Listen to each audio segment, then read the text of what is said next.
Sarve Bhavantu Sukhina, Sarve Santu Niramaya, Sarve Bhadrani Pashyantu, Ma Kashchid Dukkha Bhag Bhavet. Om Shanti, Shanti, Shanti. O Lord, let all be happy, let all be healthy, let all attain goodness, let none get misery. Om, peace, peace, peace. Dear friends, I consider it as a great privilege to welcome you all to this international webinar organized jointly by the Parliament of the World's Religions and Sri Ramakrishna Ashram Rajkot to commemorate the 127th anniversary of Swami Vivekananda's historic speech delivered in the World's Parliament of Religions in Chicago in 1893. We are indeed very happy that the Parliament of the World's Religions has come forward to join hands with us in organizing this webinar, because the World's Parliament of Religions provided the platform to Swami Vivekananda to broadcast the message of harmony all over the world, which he had received from his master, Sri Ramakrishna Paramahansa. He had seen how Sri Ramakrishna respected various faiths and religions, and he himself had practiced various religions by turn, and then he declared, as many faiths, so many paths. And so Swami Vivekananda said, Sri Ramakrishna's life itself was the Parliament of Religions. So we are very happy. Same World's Parliament of Religions was reconstituted in 1993 during the centenary celebrations and was given the name the Parliament of the World's Religions. And this Parliament of the World's Religion is joining hands with us for organizing this international webinar. We indeed feel very proud and privileged. The second Parliament was organized in Chicago in 1993 with this new name given to the committee. And the seventh Parliament of the World's Religions was organized in Toronto from 1 to 7 November 2018. As a prelude to this event, we had organized a pre-Parliament event in Rajkot on 24 June 2018. And I'm very happy to say that one of the trustees at that time and now the vice chairperson of the Parliament of the World's Religions, Dr. Baudriax, was also present at that time. It's a great coincidence that this international webinar is being organized at Rajkot, a part of Gujarat. As you know, when Swami Vivekananda wandered throughout the country before going to USA to participate in the World's Parliament of Religions, he wandered throughout the country, and a great part of that was spent by him in Gujarat.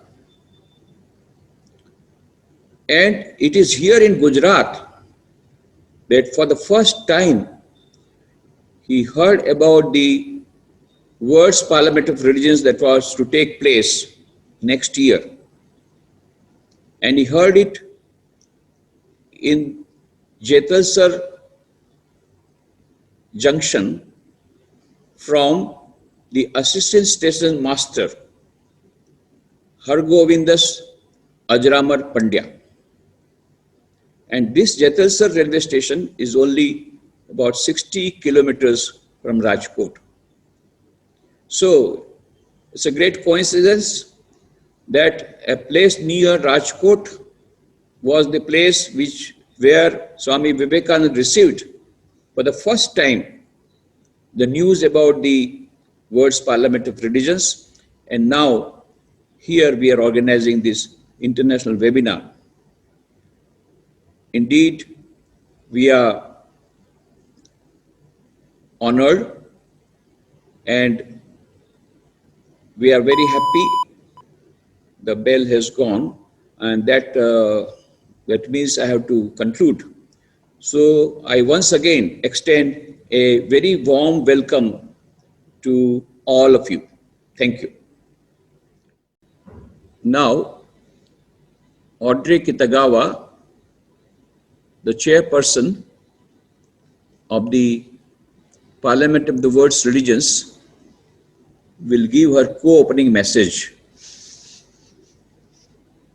Audrey Kitagawa, JD, is the chair of the Board of Trustees of the Parliament of the World's Religions, the president of the Light of Awareness International Spiritual Family, the former advisor to the Office of the Special Representative of the Secretary General for Children and Armed Conflict at the United Nations. She is the current chair of the United Nations Task Force of the Parliament of the World's Religions. She is a United Nations representative for the United Religious Initiative and chair emerita of the NGO Committee on Spirituality, Values, and Global Concerns, a committee of the Conference of NGOs in consultative relationship with the United Nations. Audrey Kitagawa. On behalf of the Parliament of the World's Religions, I extend our welcome to all of you on this commemorative event on the 127th anniversary of the Parliament of the World's Religions. My name is Audrey Kitagawa, and I'm the chair of the Parliament of the World's Religions. I extend my deepest appreciation to Reverend Swami Vivekananda Ji Maharaj, Swami Nikuleshwarananda Ji, all of the respected leaders and Swamijis of the Ramakrishna Math and Ramakrishna Missions around the world. My special appreciation to Sri Ramakrishna Ashrama of Rajkot, India, for co-sponsoring this event with the Parliament of the World's Religions, and all of our honored guests and presenters who will share their various perspectives of interfaith harmony from their particular religious tradition. The inaugural convening of the Parliament of the World's Religions in Chicago 127 years ago helped to launch the global interfaith movement. Today, that movement is flourishing with numerous interfaith organizations around the world. It is fitting that the Parliament joins this broadcast with the Sri Ramakrishna Missions to celebrate this auspicious occasion, that we can be the reflection of what Sri Ramakrishna held dear to his vision of all the different pathways leading to the one great God, and honoring and respecting the sacredness of these diverse pathways. My very first encounter with the Ramakrishna Mission was in my first year of law school in Boston. One day, I picked up a very thick book of yellow pages and opened it up to churches. I ran my index finger down the pages. Suddenly, my finger stopped at the Ramakrishna Vedanta Society on Deerfield Street. I dialed the number and heard for the very first time the voice of Swami Sarvagatananda. He was the one who invited me to the Ramakrishna Vedanta Society and introduced me to Sri Ramakrishna and his beloved disciple, Swami Vivekananda. Swamiji explained to me that Swami Vivekananda was going to be a lawyer, so I felt an interest and connection with him immediately. Importantly, when I learned about Sri Ramakrishna, I knew in my heart I had finally found my chosen ideal. I learned many things from Swami Vivekananda about Sri Ramakrishna and Swami Vivekananda. I was always grateful to Swamiji for his great kindness, generosity, and thoughtfulness towards me during my years attending law school. My personal connection to the Sri Ramakrishna and Swami Vivekananda Vedanta societies grew over the years, as well as my increasing connections to Chicago. On my very first trip to Chicago, when I was a young lawyer sent to attend trial school by the law firm I was then working with, one of the first things I did was to seek out the location of Swami Vivekananda's speech in 1893. I had no idea where it was, but I hopped on the bus in a leap of faith. And I was looking out the window. I saw the Swami Vivekananda Vedanta Society sign. I rang the bell, jumped off the bus, and had the opportunity to meditate in the meditation hall. The synchronicities of many seemingly disparate events converged in bringing me to the Parliament to become a part of this wonderful organization that has, in its work over these many years, been faithfully fulfilling the truth of what Sri Ramakrishna foresaw. All of the different faiths coming together to share about their sacred pathways that in the end all lead to the divine source.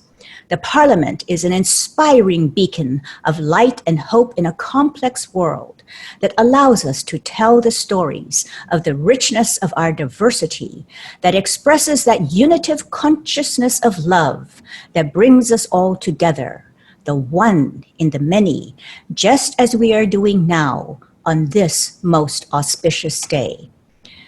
Let us watch together now a video that tells us about the 127 years of the Parliament's history. It is a history filled with love and people from different countries, faiths, and walks of life, celebrating being with each other in harmony and joy.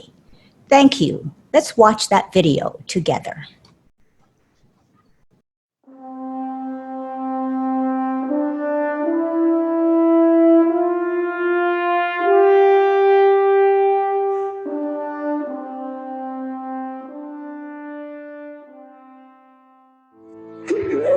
And brothers of America, I will quote to you, brethren, a few lines from a hymn which I remember to have repeated from my earliest boyhood. As the different streams, having their sources in different places, all mingle their water in the sea, so, O Lord, the different paths which men take through different tendencies, various though they appear, crooked or straight, all lead to thee.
today's world really need constant effort to bring closer all different religious traditions. That's, I think, and then we can make more effective role to bring compassion on this planet.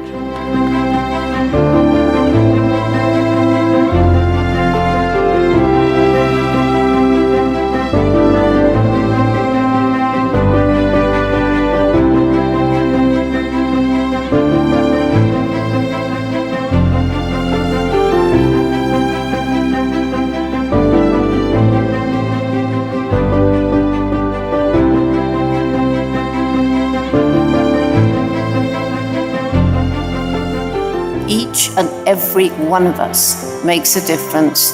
Each one of us has a life that matters.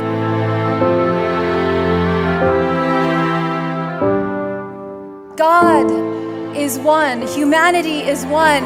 We are one.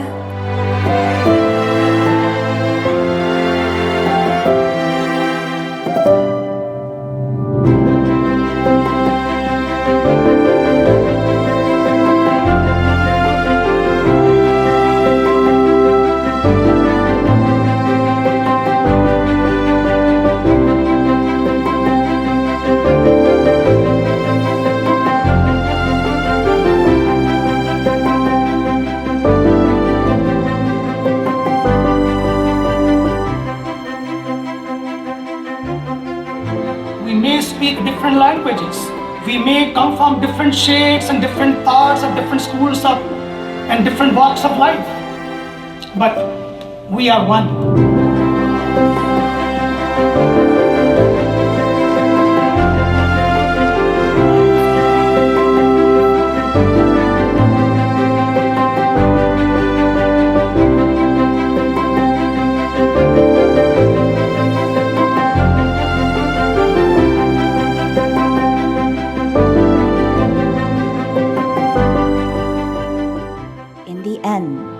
We recognize why we have come here in the first place, and that is to remember our connection to that divine source, that infinite wellspring from which we have all arisen and to which we will all return.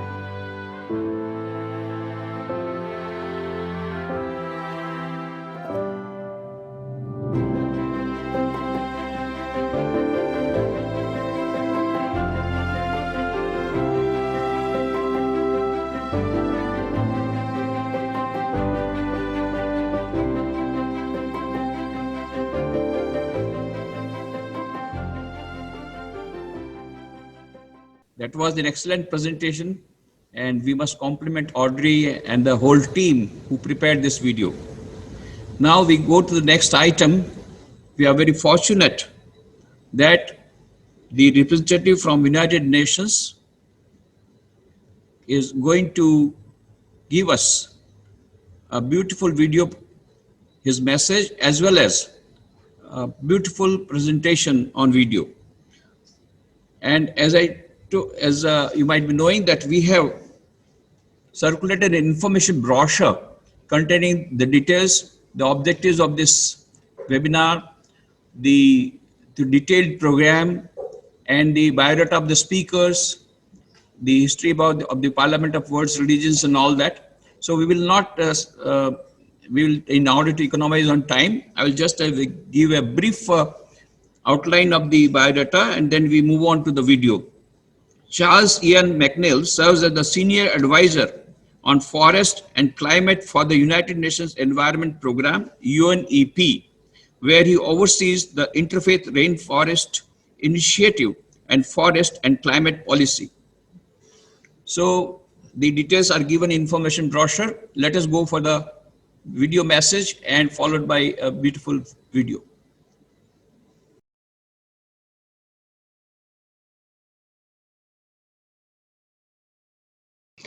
On behalf of the United Nations, it is an enormous honor and pleasure to congratulate the Parliament of the World's Religions on its 127th anniversary during this international webinar on interfaith harmony for world peace.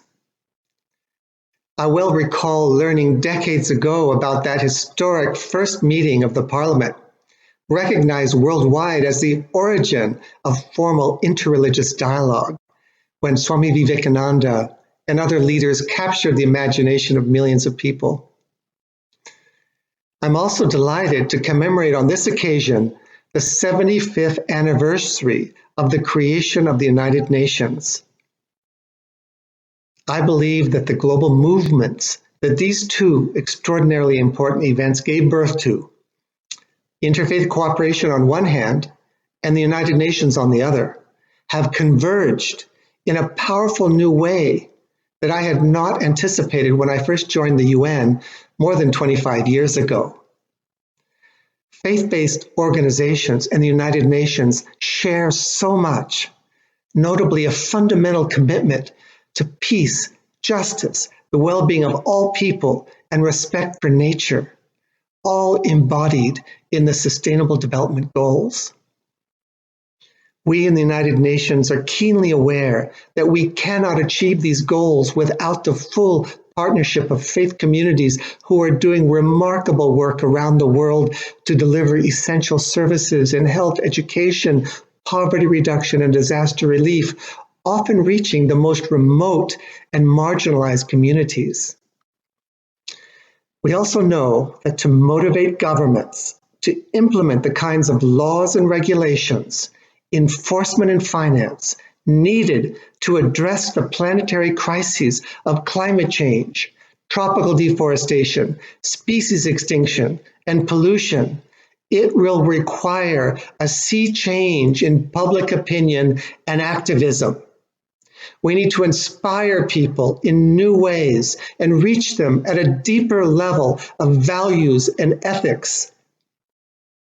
That is why we at the United Nations Environment Program are working with religious partners around the world on the Faith for Earth program and the affiliated Interfaith Rainforest Initiative, an international alliance that is bringing moral urgency and faith-based leadership to local and global efforts to end tropical deforestation. Tropical forests are critical to life on the planet because they're home to more than 80% of all terrestrial species, truly a storehouse of God's creation.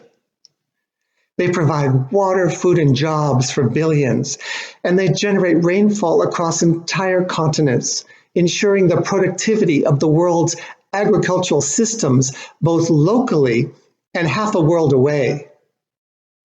Tropical deforestation is simply making the world a hotter, drier, more dangerous place. And this is particularly regrettable because if protected and restored, forests can provide up to 1/3 of the solution to avert catastrophic climate change. Through the Interfaith Rainforest Initiative, powerful religious coalitions are advocating for the protection and restoration of these precious forests globally, and in Brazil, Colombia, Democratic Republic of the Congo, Indonesia, and Peru, 5 countries that contain more than 70% of the world's remaining rainforests. And we are very grateful for the tremendous support of Ms. Audrey Kitagawa, Chair of the Parliament of the World's Religions, for helping to lead this effort, along with several other global interfaith partners. This leads me to my last point, which is to introduce an inspiring video about the common destiny and shared sacred journey of faith-based organizations and the United Nations. This film shows the far-reaching efforts of communities of faith supporting the UN's 75 years of work on peace, development, and the environment. Let's watch.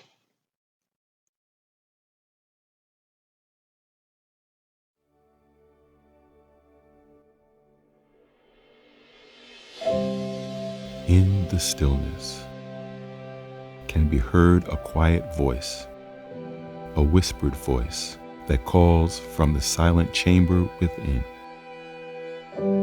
A voice that guides, a voice that moves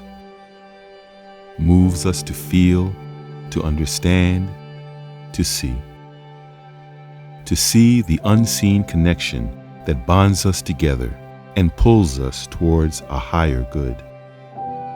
Our joys, our pains, our dreams, all are inextricably woven into the fabric of our shared existence, each thread intertwined and bound together in the beautiful tapestry of life that tells the story of our sacred journey together.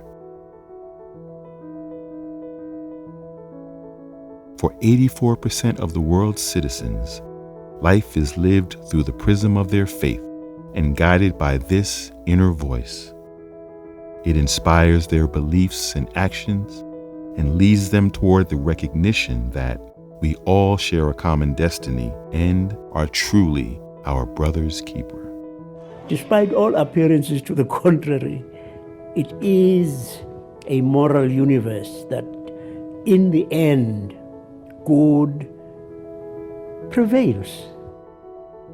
Faith-based organizations, religious institutions, and religious communities are at the forefront of grassroots contributions in the fields of shelter, education, healthcare, water and sanitation, food, and other basic needs.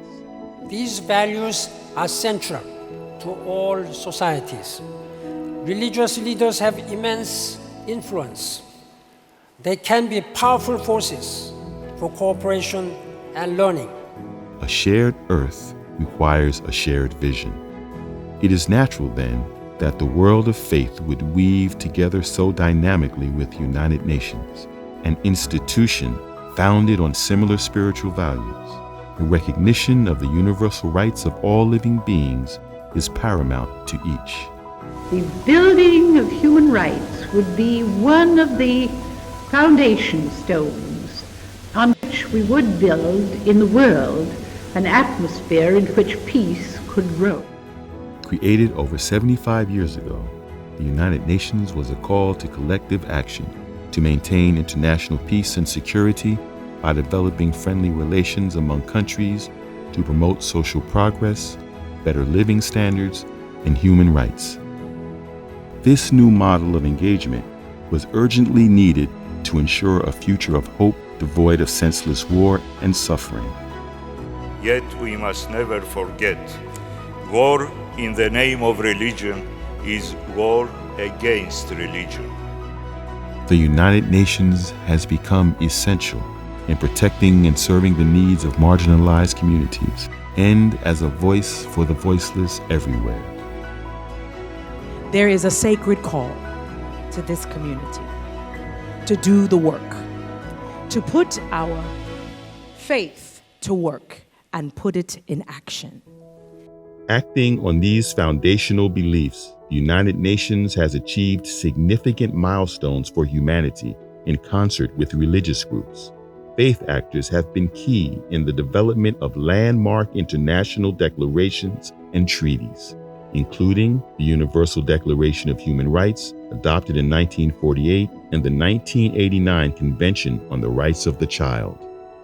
To bring forth the essence of our longing, which is peace, unity, with unconditional love. Today, there is increased recognition of the vital work and contributions of faith-based organizations and religious communities. In 2010, the United Nations created the Interagency Task Force on Religion and Sustainable Development to nurture and strengthen this growing alliance. Human rights and faith can be mutually supportive. Indeed, many people of faith have worked at the heart of the human rights movement, precisely because of their deep attachment to respect for human dignity, human equality, and justice. World Interfaith Harmony Week, an annual event observed during the first week of February, was proclaimed and adopted by the UN General Assembly. It recognized the instrumental contributions of faith and religious communities and the power of cooperation between diverse religions in peace and development efforts. The world needs a music of interfaith. And interfaith and inner faith, when go together, you can see the magic. In 2015, the United Nations reached out to faith communities across the globe to formulate the Sustainable Development Goals to provide essential services to the most vulnerable communities. These goals were adopted by the United Nations General Assembly in 2015 to be achieved by 2030. فإن تنوعنا يمثل الثراء ولا يمثل الفناء، فبقاؤنا جميعا مرتبط ببقاء هذا التنوع. Religious groups are critical partners since their extensive global networks, moral authority, and far-reaching influence are crucial to reaching these goals.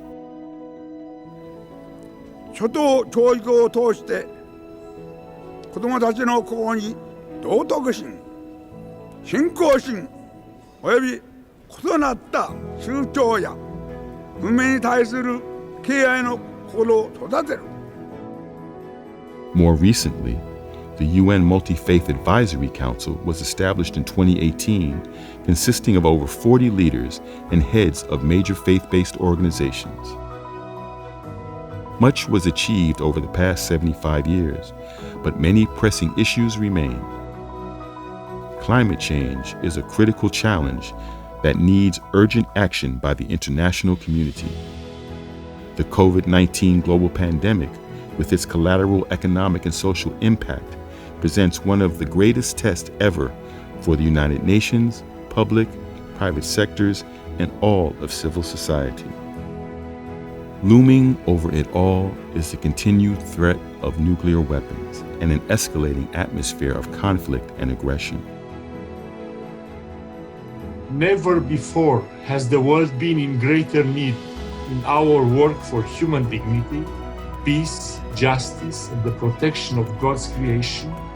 We join you on this anniversary occasion. From the urban centers of developed countries to the lands of indigenous peoples and rural communities near and far, the undeniable truth emerges that none exists in isolation. The actions of each can cause ripples of consequence that become waves that crash upon the farthest shores. At this key moment for international cooperation and in this 75th anniversary year of the United Nations, let us strive as one to realize the Founder's vision of a healthy, equitable, peaceful, and more sustainable future for all. Despite the illusion of our differences, we are all one and share the same and only earthly home. The compelling voice of conscience holds us accountable to face our challenges in ways that are in alignment with the ethical, spiritual, and moral values that gave rise to the United Nations and all holy texts and scriptures that comprise our sacred ground of being. So we understand that we are one. And as we understand that we are one, then we have to work for that oneness. So in the process of working for that oneness, we serve others, we help others. Together, the United Nations and its faith-based partners are poised to create a future that will unveil a better world for our children through our deep and abiding love for them. We already have all the facts and solutions. All we have to do is to wake up and change. Our pathway is lit by a powerful beacon filled with our hopes, dreams, and aspirations for a more just, peaceful, and sustainable world that we will leave in their care.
That was a beautiful presentation from the United Nations from Charles Ian McNeill.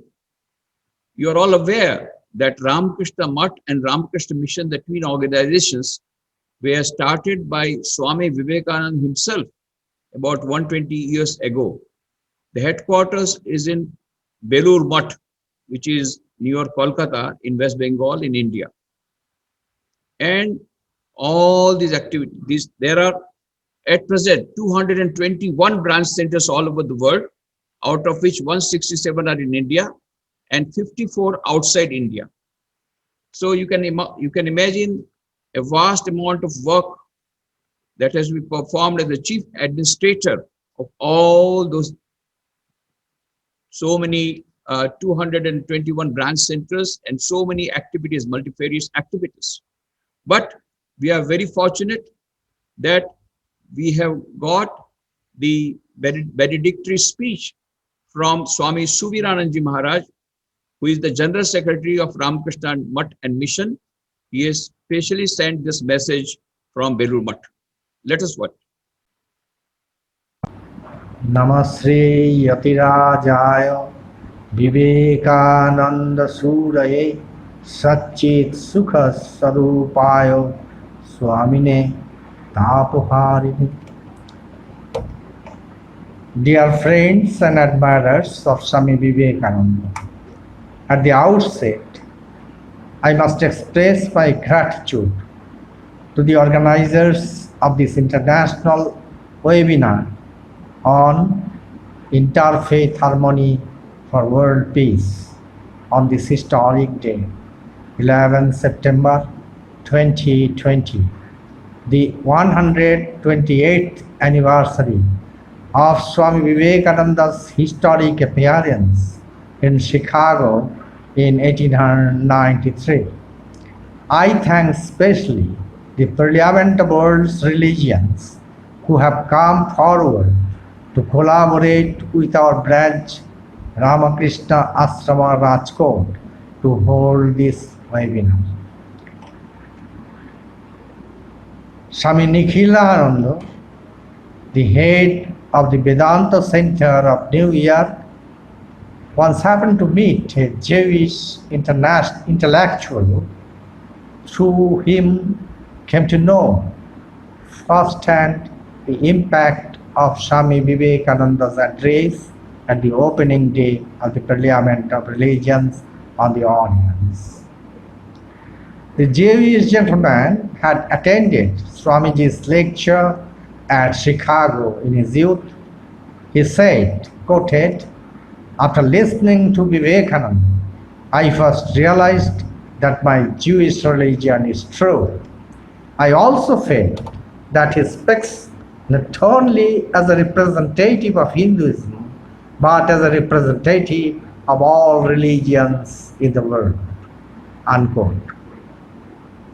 Swami Vivekananda may be called as the first cultural ambassador of India to the world. He spent more than 4 years of his life in the West. He worked tirelessly to spread the teachings of Indian culture and spirituality and the immense potential inherent in every human being. His participation in the Parliament of Religions marks the beginning of exchange of ideas between East and the West. All the religious leaders from the East who followed Vivekananda to the West followed the path laid out by him. His message of inherent divinity of all human beings was new to the audience, for whom the central idea of religion is the doctrine of original sin.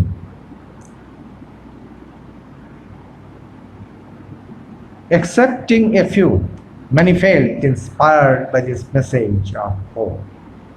The first Parliament of Religions organized at Chicago is a memorable occasion in the history of the world. It paved the way for the exchange of ideas between the East and the West.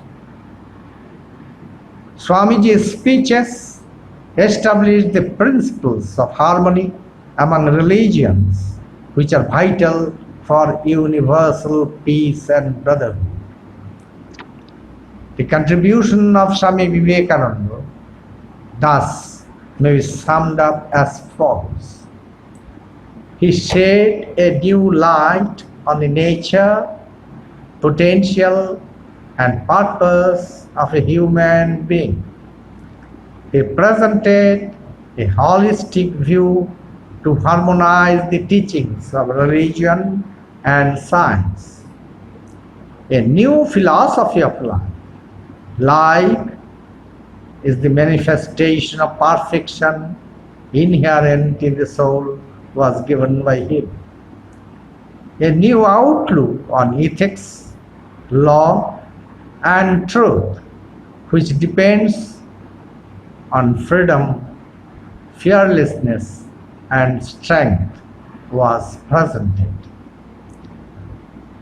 He gave a new social outlook that not only punishes and disciplines people, but grants everyone respect, freedom, and individual rights. He gave a nobler view of religion that is free from superstition, materialism, and intolerance, and that which encourages universal brotherhood and exchange of ideas. A clear path for spiritual fulfillment in this world, wedded to science and technology, was shown. He presented a universal culture based on morality and spirituality. He left behind teachings that will help and guide humankind to face the challenges in the coming decades and centuries. Before I wrap up, I once again thank the organizers, including Swami Nikhileswaranandaji, profusely for having remembered me on this excellent occasion.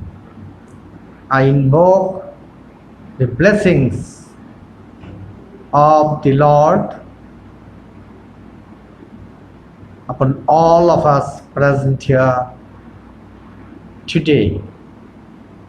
May your effort be successful. Thank you so very much. We are extremely grateful to revered Swami Suviranandaji Maharaj, the General Secretary of Ramakrishna Math and Ramakrishna Mission. In spite of his busy schedule, he took time for us and he has sent his special message. We are very grateful. Next, we have Swami Ishaq, very important person for this particular webinar because he is at present the head of Chicago Center, Vivekananda Vedanta Society of Chicago. He is the head of Vivekananda Vedanta Society of Chicago from 2013. And he has been in very important positions when he was in India. And he is also one of the religious advisors at the University of Chicago. And he is also a trustee of the Parliament of World's Religions. Apart from that, is a good writer, a prolific writer, as well as a very nice speaker and a very dynamic Swami who has almost transformed the Vedanta Society of Chicago within a few years. So I'm very happy Swami Ishaq is with us, and I would now request Swami Ishaq to give his speech and his presentation. Thank you. And namaskar to all of you. It's a great day and great moment that we are meeting. I won't take much time because time schedule is only 5 minutes. I will take you to the annals, the passage of the history of the Chicago. I will present as a presentation that you will go with me from Swami Vivekananda till today. So please, quickly.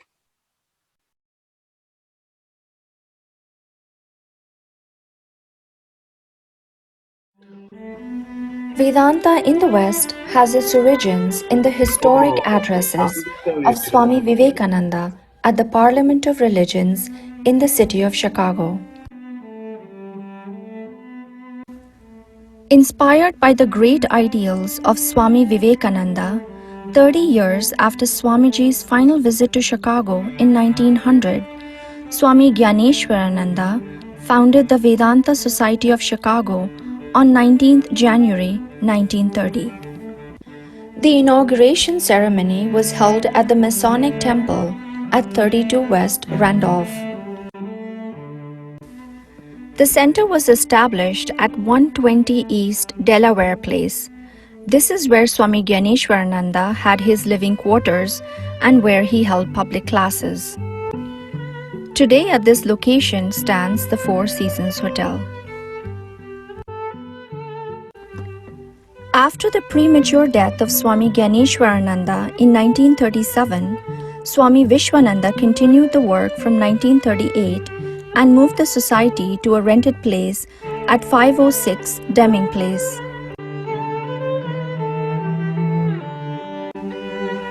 In 1955, Swami Vishwananda purchased a building at 44 East Elm Street, the first home owned by the society. He then renamed the society to Vivekananda Vedanta Society of Chicago and drafted the Constitution.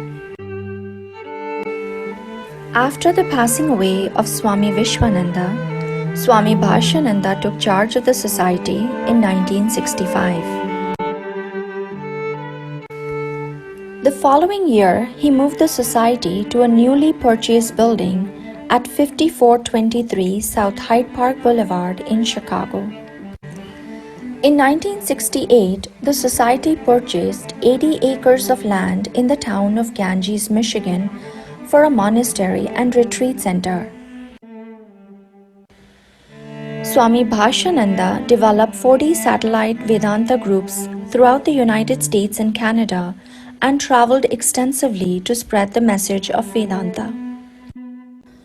Upon the retirement of Swami Bhashananda in 1993, Swami Chidananda, who came as an assistant minister in 1991, was appointed the minister in charge. By this time, preparations had been in full swing for the centenary celebrations of Swami Vivekananda's Chicago addresses.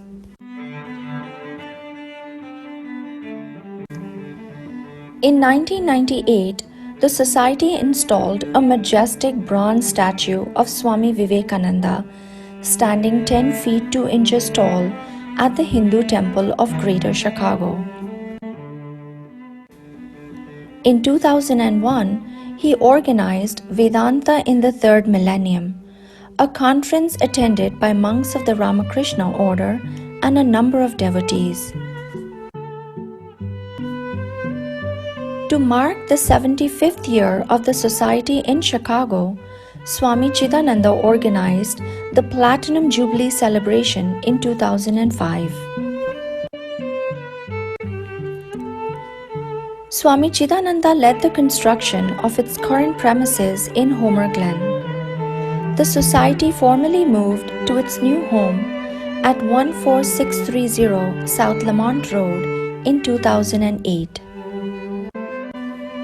The legacy continues with Swami Ishaq, who was appointed the minister in charge of the society on March 4, 2013, upon the retirement of Swami Chidananda. Immediately after his arrival, Swami Ishaq organized a series of events to commemorate the 150th birth anniversary of Swami Vivekananda. The first of these events was held at the historic Rockefeller Chapel at the University of Chicago. The events culminated with Chicago Calling, a historic event attended by 55 monastics and over 700 devotees.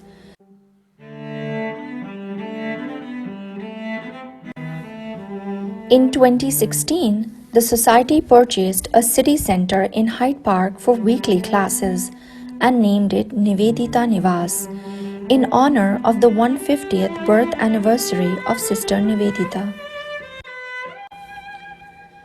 A series of events were organized that year, beginning with a cultural program at the University of Chicago and concluding with a program held at the Lamont Hindu Temple. In 2018, Unity in Diversity, an interfaith dialogue was organized to commemorate the 125th anniversary of Swami Vivekananda's Chicago addresses. In 2019, the Society purchased a church in Chicago located at 3801 North Keeler Avenue, calling it the Home of Harmony, with a vision for a school of world's religions.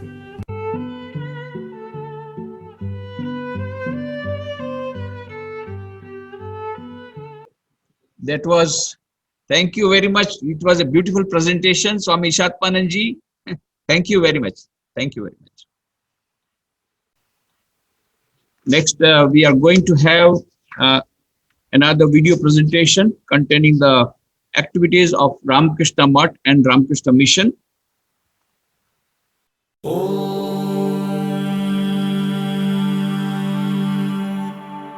Asato ma sadgamaya tamaso ma jyotirgamaya mrityorma amritangamaya Om Shanti Shanti Shanti. On 1st May 1897, the Ramakrishna Mission was founded by Swami Vivekananda. Atmano mokshatam jagadhitaya cha.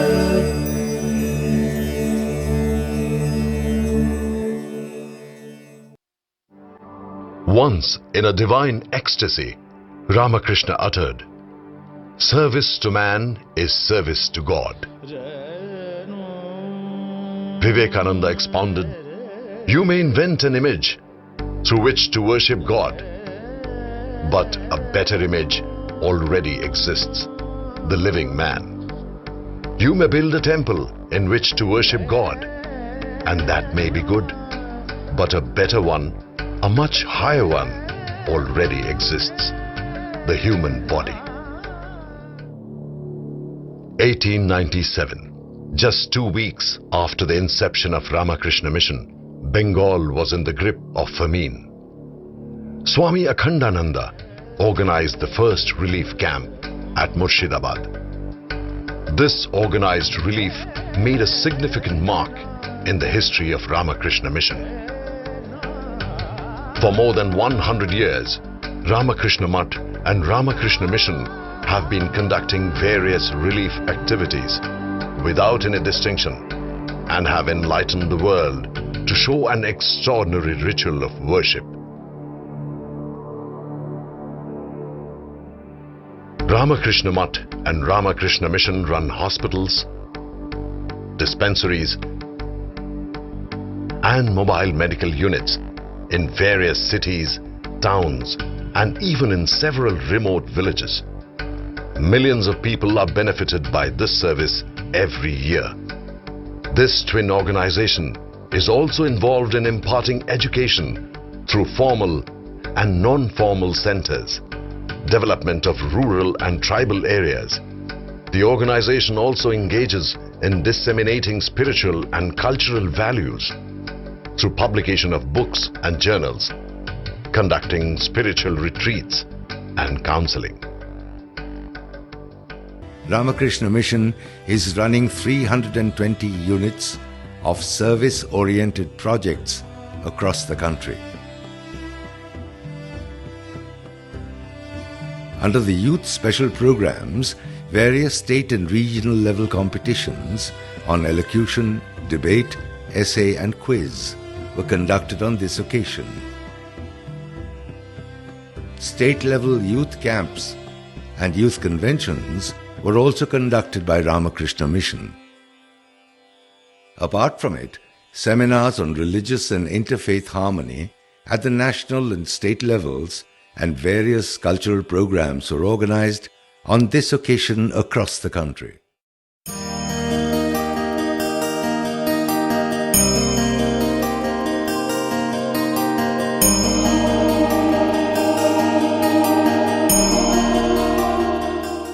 Sharing and caring comes only if we can see the God in the other person. So, with Thakur and Ma's blessings, we are celebrating today what Swami Vivekananda ji said 125 years ago. Yes, he became very famous with his greetings that brothers and sisters of America. Then he became very famous with his speeches, and now we want to make him more famous by implementing what he said. Let us see God. These activities truly reflect Swami Vivekananda's belief in a classless and casteless society as the basis of a new India. In the spiritual domain sits Sri Ramakrishna, bestowing his grace upon all. And now, our next speaker is Archbishop Thomas Naquan, Archbishop of the Roman Catholic Archdiocese of Gandhinagar, Gujarat. The specialty about him is that he has been associated with Gujarat right from his birth. And in various capacities he has been working, and he has got the blessings, and he has been giving his honors, his services, but in various parts of Gujarat. So we are very happy that he is with us. In fact, he was with us during the pre-parliament event also. And so we welcome Archbishop Thomas Naquan and request him to give his presentation. First of all, my heartfelt thanks to the Parliament of World's Religion and to Sri Ramakrishna Ashram for organizing this important Zoom meeting. And I congratulate them for all the efforts made for world peace through interfaith harmony. All major religions speak of love, compassion, and human dignity.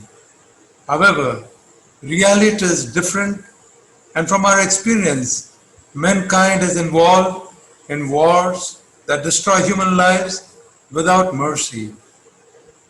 What the world needs today is peace in individuals, in the families, in the society, and in the world at large.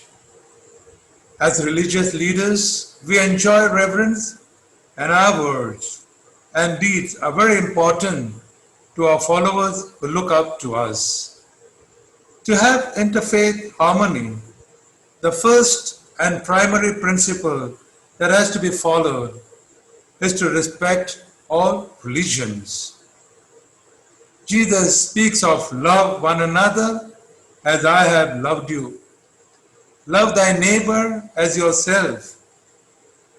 He also speaks of love your enemies, do good to those who hate you, bless those who curse you, pray for those who abuse you.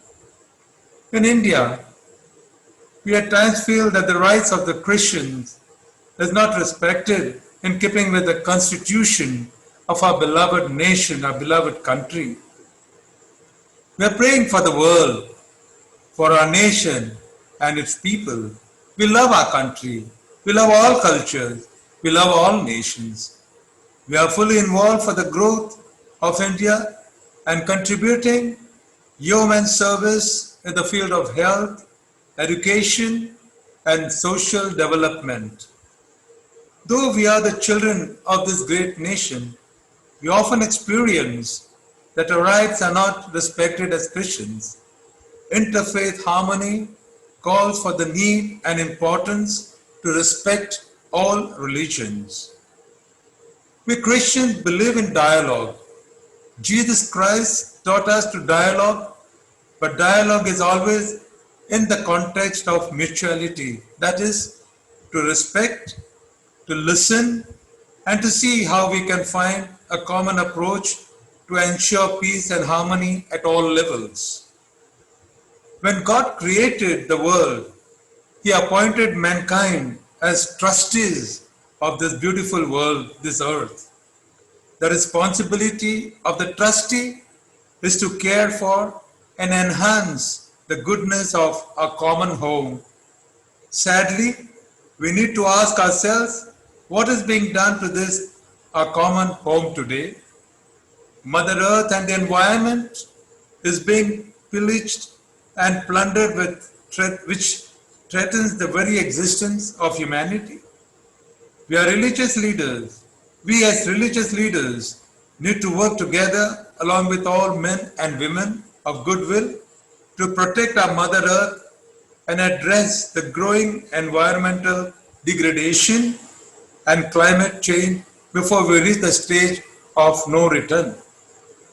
As Christians, we are called to protect life from the time it is conceived in the mother's womb till it meets with a natural death. As leaders of various religions, we have the sacred duty to protect, preserve, and promote the sanctity of life at every stage. Our responsibility as religious heads is to shape and form human conscience so that this evil is overcome with love and patience. We need to work together to ensure that all men and women who are created in the image and likeness of God are given the dignity they deserve, that human beings are not discriminated against and have their rightful place in our world today. One of our previous popes, Saint Paul the Sikh, had categorically stated that if you want peace, work for justice. On this very day, in 1906, our beloved father of our nation, Mahatma Gandhi, launched in South Africa the Satyagraha movement. He clearly stated that we must all work for truth based on justice, non-violence, and the equality of all. It is also on this day that a great seer, Swami Vivekananda, addressed the World Parliament of Religion in Chicago. He had clearly stated all religions should respect one another and that they work together towards a more harmonious and fraternal society. His memorable speech warned against religious fanaticism and bigotry. In a few days from now, Pope Francis will release a new encyclical entitled, "We Are All Brothers." In it, he will emphasize the need and importance of a more just, peaceful, and humane world order. As religious leaders of different faith, we all have an urgent mandate to ensure that. Let us pray and strenuously work every day for peace in society and the world. May God bless our beautiful world. Thank you. Bishop, thank you very much for your beautiful speech. Next, we are going to have speech from Swami Tagananda. He is a monk of a Ramakrishna order and he is now based at Boston. He is the minister in charge of the Vedanta Society in Boston and is quite popular.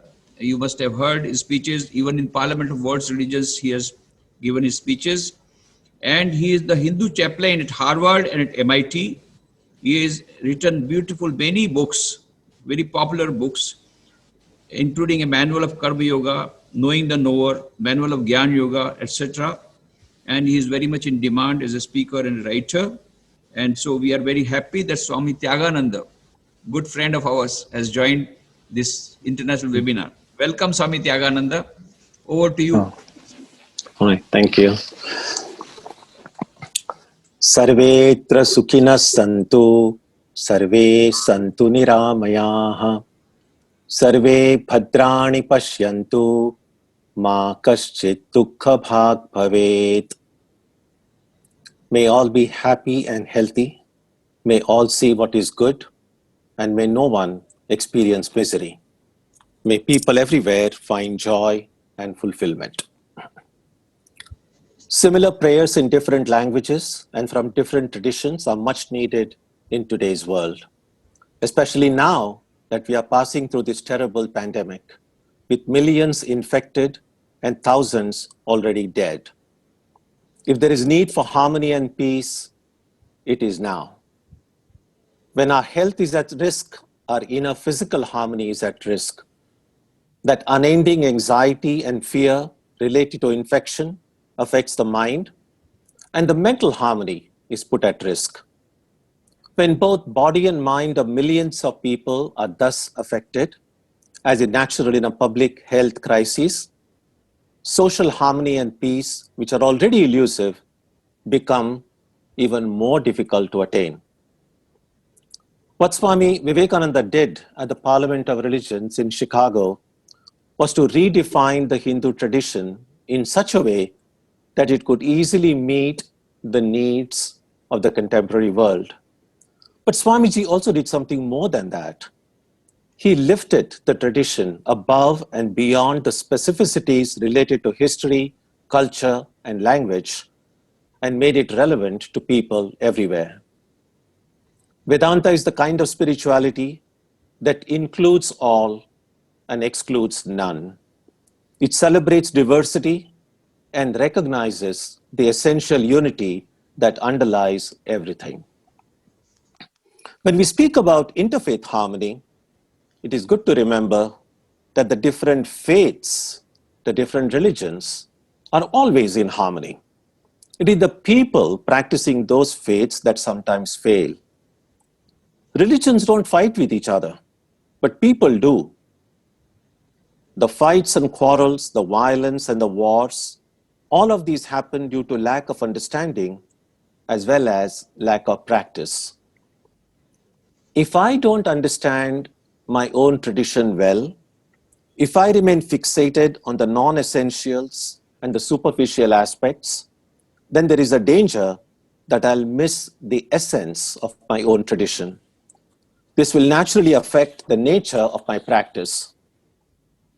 It will rob me of my peace of mind and make me more insecure. My insecurities will lead to anxiety and fear, and then I'll easily become suspicious of others. And this is what eventually leads to discontent and disharmony within the family or in the neighborhood, and gets especially directed to people who are different from us because of race, color, class, caste, ancestry, or religion. Vedanta's great gift to humanity is the teaching that cuts through all the superficialities and goes to the heart of the problem. It is ignorance that is the basic problem. Our ignorance about who we are and what the purpose of life is. To overcome this, we will all need to study our own tradition well, and as far as it is practicable, also other traditions. When we undertake this study with sincerity, attention, and love, we will discover things that will make us better human beings. It will change how we see ourselves and how we see the world around us. We'll see that God is one and the same, although identified by different names and worshipped in different ways. We'll see that every religious tradition has the power to take its followers to the ultimate goal of peace, freedom, and fulfillment. If we truly love our own tradition, it will be impossible to hate any other tradition. If we are able to find peace in our own hearts, it will be impossible to create disturbance outside. This is what we learn from Vedanta. Let me now conclude with Swami Vivekananda's own words. This is what he said. If the Parliament of Religions has shown anything to the world, it is this. It has proved to the world that holiness, purity, and charity are not the exclusive possessions of any church in the world, and that every system has produced men and women of the most exalted character. Upon the banner of every religion will soon be written, in spite of resistance, help and not fight, assimilation and not destruction, harmony and peace and not dissension. Namaskar. Thank you. Thank you very much, Swami Tagananda ji, for your beautiful presentation. We now move on to the Islamic viewpoint on interfaith harmony. Imam Rajvi is with us. Imam Rajvi is the chief imam of the Scottish Ahlul Bayt Society and a director and associate at Harvard University's Weatherhead Center for International Affairs. He is also a visiting scholar at the University of Strathclyde. He served as an advisor of the United Kingdom's Independent Sharia Review commissioned by the Theresa May, participated as a member of the Oxfam GB Zakat Advisory Panel, and as a trustee to Faith for the Climate. So welcome Imam Rajvi, and we request Imam Rajvi to kindly give his presentation. Thank you so much. It's a blessing to be here today with you. And the last half an hour or so has given me much hope, as I've been listening to various different opinions, various different interpretations. And so I think in this climate where we find confusion and we find much pain, but what you're able to do is you are a light and a beacon for all of humanity. So within the next 4.5 minutes that I've been given, I'm going to briefly just summarize what the Islamic perspective on this may be. So come with me on a quick journey, and let's go 1400 years ago. A city by the name of Medina, which itself means a city. The founder of Islam comes forward and he advocates, and this is really the first interfaith gathering on an official level, whereby he brings together Jews and Christians. And there's a word in the Quran that's used which is known as the common word. And he brings this common word forward and he says, look, it's important for people to dialogue. And the reason why is that when you dialogue, you remove differences from one another and you come to understand one another. It's generally diversity that dialogues. And through these dialogues, what one finds is hope begins to rise, friendships develop. And you find that a new world starts forming in oneself. What is this common word that he was talking about? Well, this common word is exactly what your ethos is the absolute that we all share in. And so therefore there's two perspectives that come here.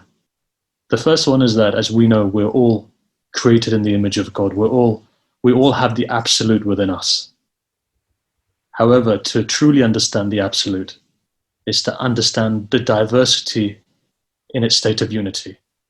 And what 7 billion human beings and all of creation symbolize are those relics of God, are those images. And for us, it's important to dialogue, to talk, to have interfaith connections, so that we can uncover that absolute within all of creation. And so for this reason, the Quran says two things. It says, look, if you want to attain spiritual enlightenment, the first thing is this.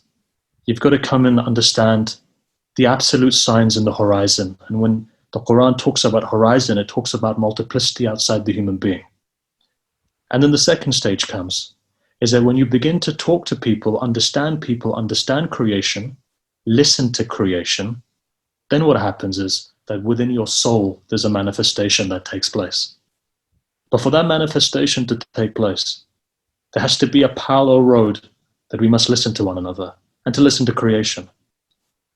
7 billion human beings, and when all of creation begins to talk, our tongue must silence itself so that we can hear all the vibrations in creation. Now, knowing full well that God created the entire universe based on love and compassion, at least according to the Islamic tradition, that they say that the first word that he uttered, that breath is known as the breath of mercy. And that mercy contained compassion, love, and kindness for all. And so, because of this, human beings also within their DNA have this love, compassion, and kindness. Accelerating 1400 years onwards, it's now our responsibility in this time of confusion to use that love, compassion, and kindness to continue that dialogue which is so prevalent within all of our faiths, to look at the unity within this diversity. But I think more so is to go on the pathway of savor, as you would say, to help the communities and societies. And I think that's the most important message, that if today we were to summarize within the last 30 seconds that I have, the Islamic ethos as it is today, the most important thing is this: let's work together to help the creation. This pandemic has given us an opportunity for us to come together and for us to serve one another. Because when we share and when we help others, what we're doing is that we're doing the work of God. And it has to be unconditional love. It's got to be unconditional. Because the minute you want something back, you're not within that parameters of the Creator. What does God want, essentially? If you notice, He gives unconditionally without wanting anything back. And I guess for us to truly understand the absolute and to truly move into the right direction requires for all of us to come together to do that. And I know that there are problems in the world, and I know there's difficulty, but we must overcome this together with love and with compassion. Thank you. Thank you so much for your wonderful message on interfaith harmony. Our next speaker, Swami Sarvapriyananda, a very popular speaker on internet, a monk of our Ramakrishna order, minister in charge of the Vedanta Society of New York, USA, since 2017. Before that, for some time, he was in a Hollywood Center. And when he was in India, he was attached to various of our educational institutions. And he is a Nagral Fellow for 2019-20 at Harvard Divinity School. And he's in great demand as a speaker. So we are very fortunate that Swami Sarvapriyananda is with us. Welcome, Swami Sarvapriyananda. And we request you to give your presentation. Thank you, Maharaj. I offer my pranams to revered Swami Nikhileshwarananda ji, and greetings to Audrey Kitagawa for organizing this program in collaboration with the Ramakrishna Mutt in Rajkot, and for giving me this opportunity to be here in this wonderful program. I have been asked to present the Hindu point of view for interfaith harmony. So I'll go straight into the subject. Interfaith harmony, from a Hindu perspective, can be traced back to the original scriptures of Hinduism, the Vedas. In the Rig Veda, we find the dictum, Ekam Sat Vipra Bahuda Vadanti. The truth is one, but the wise speak of it differently. Now, what does this mean? Hinduism regards the absolute, the ultimate reality, as infinite. So that which is infinite cannot be exhausted by all our efforts, all our religions, our theology, our philosophy. Whatever we do, we can only have an aspect, only a part, only one dimension of that infinite. And then infinite still remains left over. Sri Ramakrishna's beautiful little parable of the mountain of sugar and a little ant which goes to the mountain of sugar and grabs a little bit of that sugar and drags it to its lair and looks back at that mountain of sugar and says, I'll come back and take all of it. And that's, of course, ridiculous. We know that's never going to happen. And we are exactly like that. Of this mountain of sugar, the infinite mountain of sugar, which is is God, is the ultimate reality, we understand and realize only a tiny aspect in each of our religious traditions. So if this infinity is understood and expressed in different ways in different religions. One more thing that Hinduism talks about is the ultimately inexpressible nature of that ultimate reality. When we try to talk about it, language fails. Words do not grasp the totality of that infinite ultimate reality. Sri Ramakrishna used to say that Brahman, the ultimate reality, is the only thing that has not been defiled by the human tongue. So when we try to speak about it, we use different language. Therefore, all the ways in which religions express that ultimate reality, calling it Brahman or God or Allah, or even the emptiness of Buddhism, which denies the existence of a separate personal God, mentions of that infinite ultimate reality. So this leads to a tremendous variety. What it did was it encouraged the flowering of religious views, opinions, different perspectives, and squashed fanaticism at the very root. In Hinduism, there was never a question of this is right and everything else is wrong. We never think in that way. We think this is right, and whatever else you come up with, that's also valuable, and that's also a perspective into that infinite ultimate reality. Sureshwar Acharya, a great philosopher, a disciple of Adi Shankaracharya, wrote more than 1400 years ago, whatever newer ways of enlightenment that come in the future, they are all welcome. Whatever produces this realization, God realization, all those ways are welcome. Now, Hinduism believes that this ultimate reality is transcendent and immanent. By transcendent, we mean beyond time, space, matter, energy, beyond this material universe. It transcends the limitations of materiality. But immanent means it is in and through this material universe also. So that which is beyond is also here. That which is the other is also our own, very own self. How something can be transcendent and immanent, something can be beyond and yet here, is an interesting philosophical question, and it has been explained, or we have sought to understand it in different ways in different philosophies of Hinduism. Advaitin talks about the Vivarta, the appearance theory. The Vishishtadvaitin talks about Parinama, the transformation theory. Many different theories, but all the attempt is always to preserve the transcendent nature of the divine as well as its immanent nature. How does this relate to the interfaith harmony? Because the divinity is present in every human being, regardless of which religion you belong to or no religion you belong to, a person of every gender, of every race, of every religious persuasion, not only human beings, every animal and plant, and down to the mountains and rivers, the sky and the earth. Everything is permeated by the divine, and therefore everything is worthy of respect, nay, of worship. So this was the attitude of Hinduism towards the created universe. And you can see how this immediately translates into the harmony of religions. The way Hinduism looks at diversity is that all of it belongs to us. Vasudhaiva Kutumbakam, the Maha Upanishad says that this is mine and this is the other. Such is the thought of petty minds. All of it is our relation. We are all relatives. We are all related. We are part of one divine family. This is the thinking of those of truly liberal minds. Udara Charitanam. So Vasudeva Kutumbakam and Ekam Sad Vipra Bahuda Vadanti. These were the traditional planks on which Hinduism developed its tremendous acceptance, not only tolerance, but acceptance of multiplicity of religious views.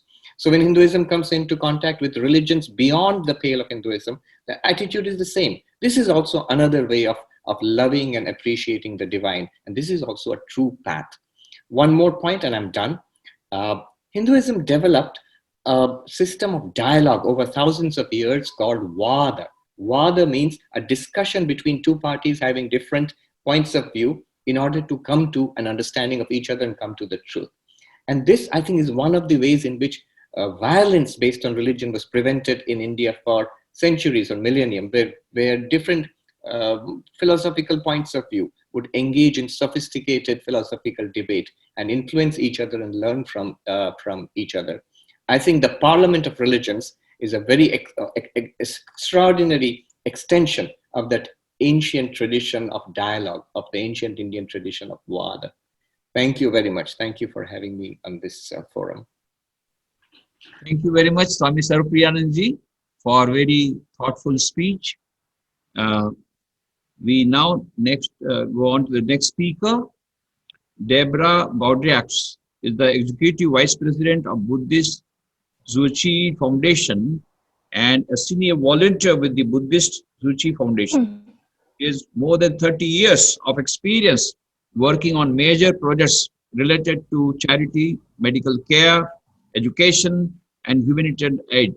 She was previously the CEO of Zuchi Medical Foundation. She leads Buddhist and Catholic interfaith dialogues and serves as a member of the United Nations Multi-Faith Advisory Council. Very much welcome of the Deborah Baudriax, and we request you to kindly give your presentation. Good morning. Thank you very much. 敬爱的上人，金泽师父 Congratulations to you all, and thank you, Parliament of World Religion, to host this wonderful online gathering to bring us to this Dharma teaching space. 慈济 means compassion and relief. 慈 is mercy. 济 is giving. 慈济 practices 静思 Wanderer's Lotus Sutra. From monastic simple frugal path, reach out to the community with faith. Vow and practice such trueness of peace, harmony, respect, gratitude, and love. 慈济 Buddhism and 静思 Dharma lineage practice calm, confrontation, tranquility. We affirm the following action. Having right path in Buddha Dhamma enables people to clearly understand the truth and guidance away from delusions toward the right directions. We affirm by planting good seeds and making good connection, we can begin to write a good script for our future lifetimes. We affirm when we treat everyone with respect, without distinguishing between religious faiths, we are genuinely respecting their human right. We affirm 4 noble truths, 6 paramitas, the 12 links, Buddha, minds, sentient beings working together to work the Buddha path. We affirm love and care for all. There is no one in the world that we do not love. There is no one in the world that we do not trust. There is no one in the world that we cannot forgive. We affirm, purify our mind, support harmonious society, and try to free the world from disasters, especially right now. COVID-19, climate change, all the natural disasters really create a challenging moment.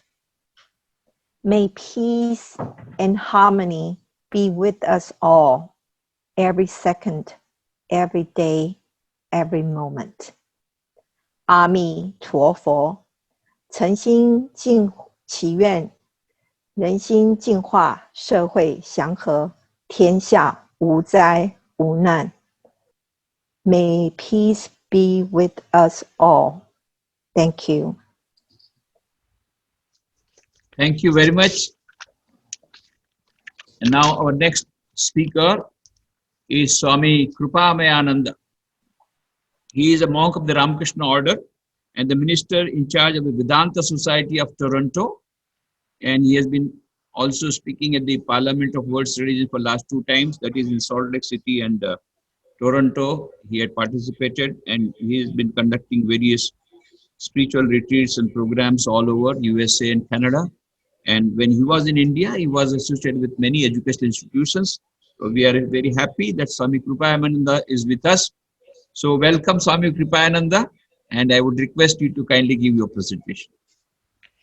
Namaskar and good morning to all in the Eastern North America, and good evening to all our revered Swamis and friends in India.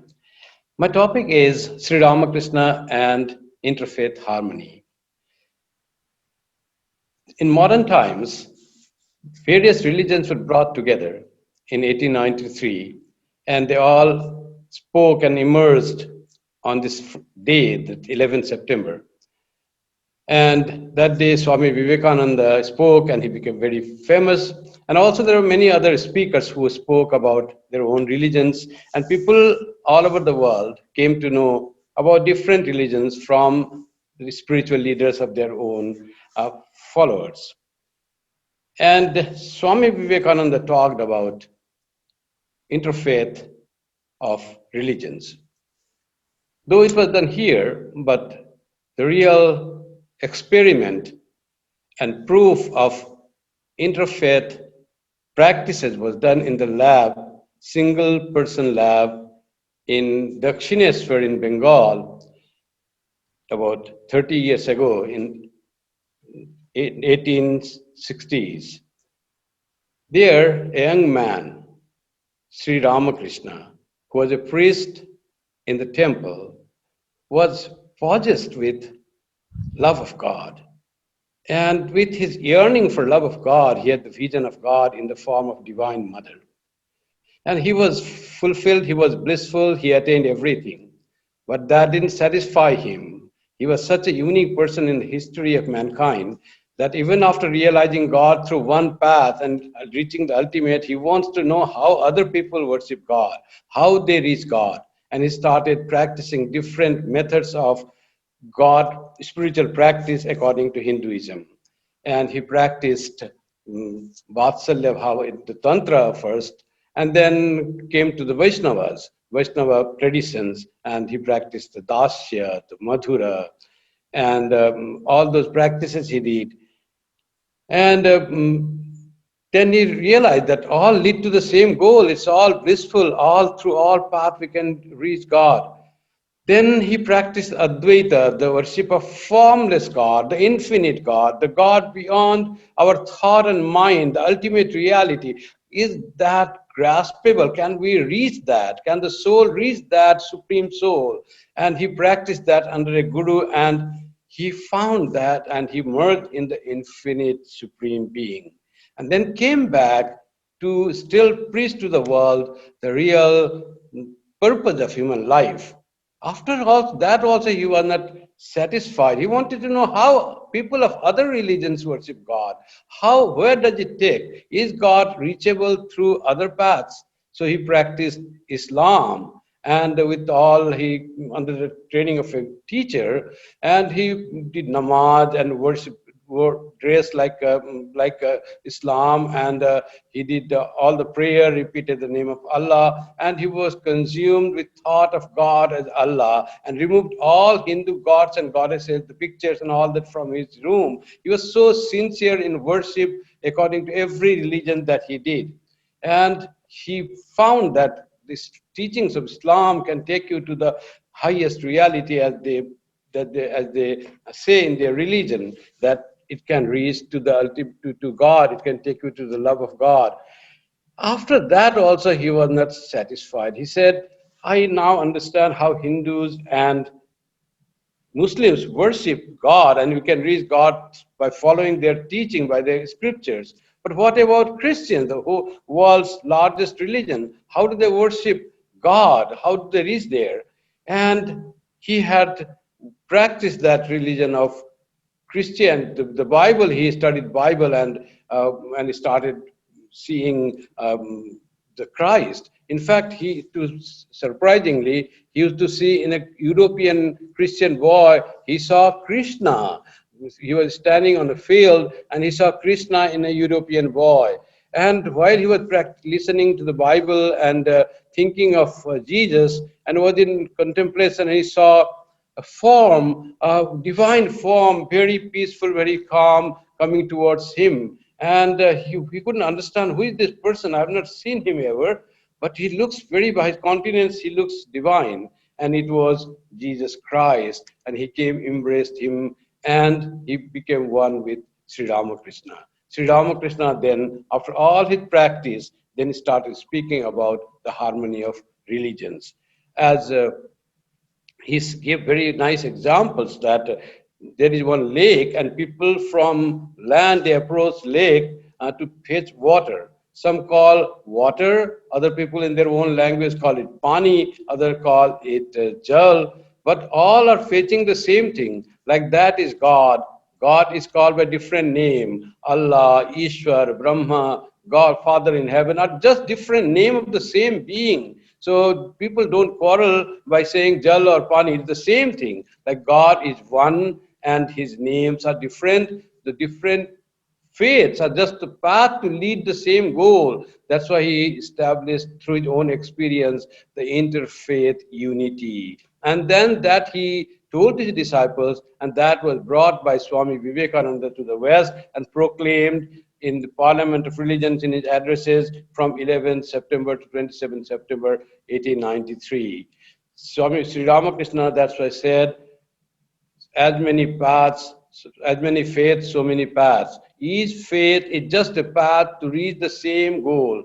At the center is the divine, and different paths are as if they were different radii of a circle. They all are reaching towards the same. So Sri Ramakrishna, through his own experiment and experience, he proclaimed that all faiths are true, all religions are valid ways to reach one and the same God, having been called by different names in different languages. And that is the beauty of religion, that it has so many different varieties of faiths, and that enriches every faith. Every faith is enriched by having other faith. The world is so beautiful to have so many religions here. Swami Vivekananda says, let everyone have one religion, doesn't matter. Or only what matters is we should understand that we are reaching one God, calling out by different ways, that the faith are just a path to reach one God.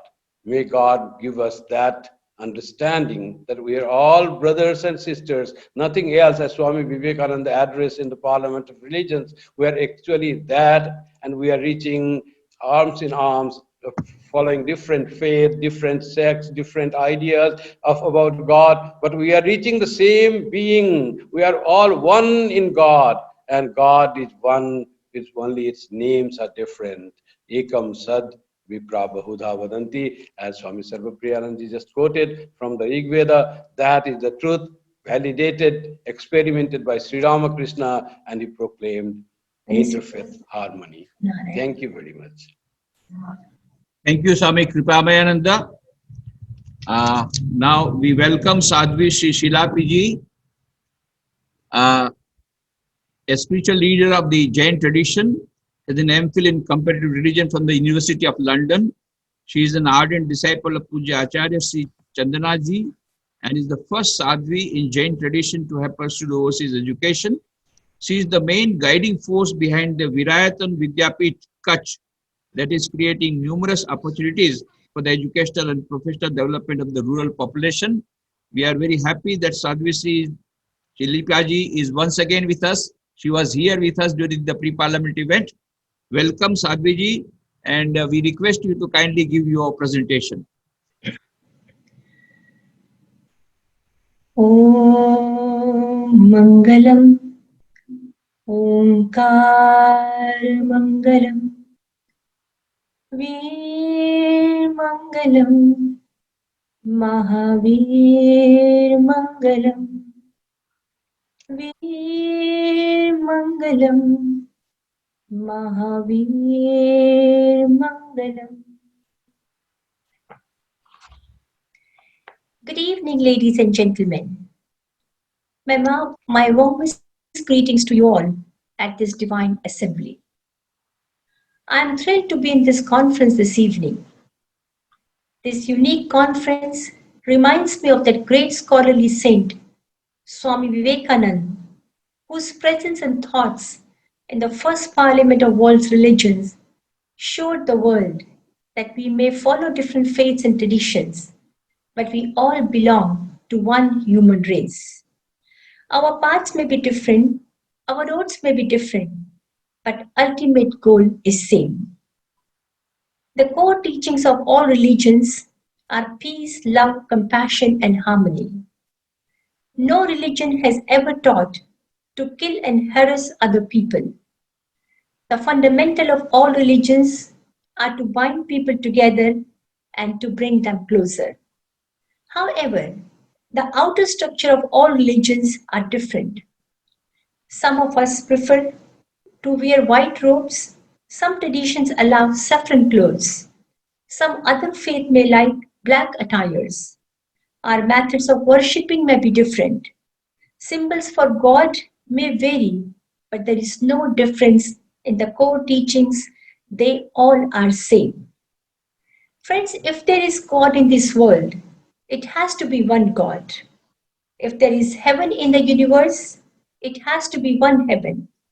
There cannot be Muslim heaven, Hindu heaven, or Jain heaven. We may belong to different communities or different religions, but the blood flowing in our veins is same, our anger is same, our hatred is same, so our love has to be the same. Tirthankar Mahavir, the 24th prophet of the Jain tradition, said that the truth has many facets, and with our limited capacity, we can only learn and express partial truth.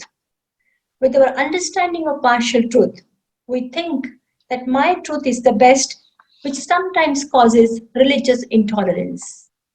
One of the major contributions of Tirthankar Mahavir, in addition to his many offerings for the welfare of humanity, was his unique concept of Anikant, which states that the ultimate truth is complex and has multiple aspects. However, human understanding has limitations to understand and express it fully. Even human language has limitations and not able to express what we really feel or want to say. For example, if I ask you how much you love your child, you will say a lot or too much, or it is not just measurable. But all these answers are vague and do not really convey how much you love your child. So if it is that hard to describe with language, the simple worldly expressions of love for our own children, imagine how hard it would be to express the experience of the ultimate truth. Mahavir said, first of all, it is difficult to experience any such truth. And then after the experience, it is even harder to put it into words. And then when such truth gets communicated, we only understand it within the limits of our own comprehension. So unless we are able to understand and express the entire truth, we cannot really say that our verbalization of the truth is the only truth. Since we only apprehend partial truth, respect for others' points of views is mandatory for religious harmony. And in this joint perspective, which is called Anikant, is the foundation for interfaith harmony. I am sure that if Tirthankar Mahavir, Jesus, Muhammad, Ram, Krishna all meet today, they will all preach the same thing. According to our comprehension, we may understand things differently, but the ultimate truth is one, the ultimate reality is one. My brothers and sisters, now the time has come that we leave behind all our outer differences and join hands to make this world a beautiful place. Today, the world is suffering with poverty, illiteracy, terrorism, and more so with COVID-19. As we all know, that COVID-19 has severely impacted the entire world. And we religious people have to do something collectively to bring humanity out of this trauma. My friends, religion has the power to transform the world. We may continue to practice our faiths in different ways, according to our customs and traditions, but we all can join hands in bringing positive impact in the world. It's a proud moment to see that the Parliament of the World Religions, with Ramakrishna Mission together, and in the able leadership of Audrey, is working hard to create a world of non-violence, peace, and compassion. And I'm sure that these efforts will not be in vain. Together we'll be able to make humanity understand that the only way to live in this world is to let live.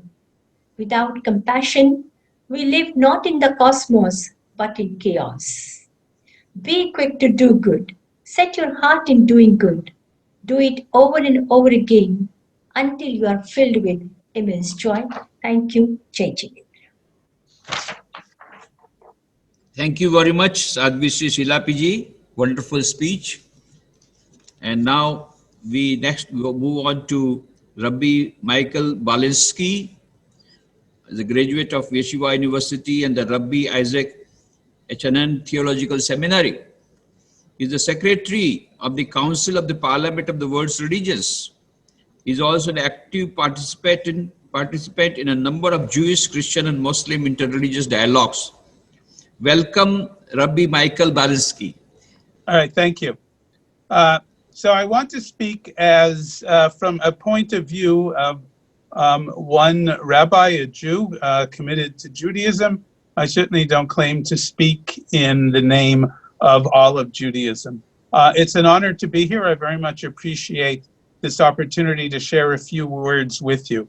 I want to focus, if I can, on three elements when we talk about religious harmony. This is not the totality of them, but obviously in this limited amount of time, we have to limit. So to three things. One, critical for religious harmony is curiosity. I want to be, and I should be, curious about other religions, about other people's beliefs.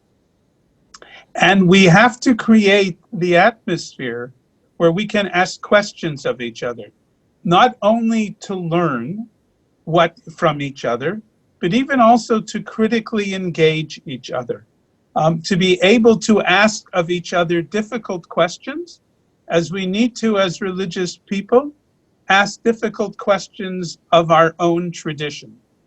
And to do this out of a sense of the desire to cultivate respect and understanding, and to understand that each religion sees itself, as speakers have mentioned, as bearers of truth. And even in disagreement, it is still my obligation to understand what is the truth of your tradition, and to be able to foster greater awareness and understanding of it. So hopefully that can lead to a way of respect. So curiosity is critical. And certainly the Parliament, that is certainly an element of the Parliament and how we function. Secondly, I think what's critical for religious harmony is empathy. And empathy, one can argue, can emerge for others, not out of our sense of triumphalism, but out of an awareness of our weaknesses. In Jewish tradition, there are numerous laws and injunctions commanded to love the stranger, take care of the widow and the orphan, with a reason given, because you were strangers in the land of Egypt. The Jewish people have been slaves in Egypt. They were redeemed by God from Egypt out of that slavery. And what becomes critical is to remember the slavery. What becomes critical is to remember the experience of slavery, so out of that awareness, you cultivate a sense of compassion for the other, for the stranger. I need to love the stranger because my memory, what created me, was going through the experience of being a stranger. So it is memories of weakness that can cultivate within us a sense of compassion for others, how to treat others, and therefore as religious groupings, not to focus on our triumphalism, on our quote-unquote victories, but to remember our point of weakness that can create moments of compassion that allow us to engage each other. And thirdly, I want to emphasize certainly something which is critical to the Parliament and what other speakers have mentioned as well, I'm only echoing that, is in the long run, while our theologies and ideas may be different, and where our theologies and ideas, and here I may disagree with some of the previous speakers, may at some point be mutually exclusive. We share different visions of God. We share different understandings of God. They may not always be able to meet at a common point. Sometimes perhaps yes, sometimes perhaps no. But that does not relieve us of our responsibility to each other, of our common sense of humanity.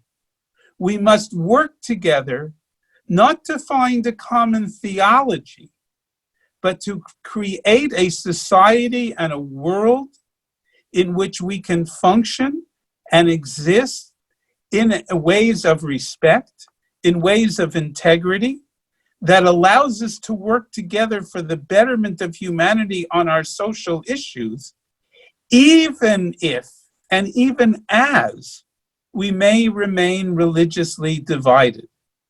Our search, I think, should not be for a common belief, but our search should be for creating the society and conditions where believers can gather in security, in respect, but gather each in their own unique calling and understanding.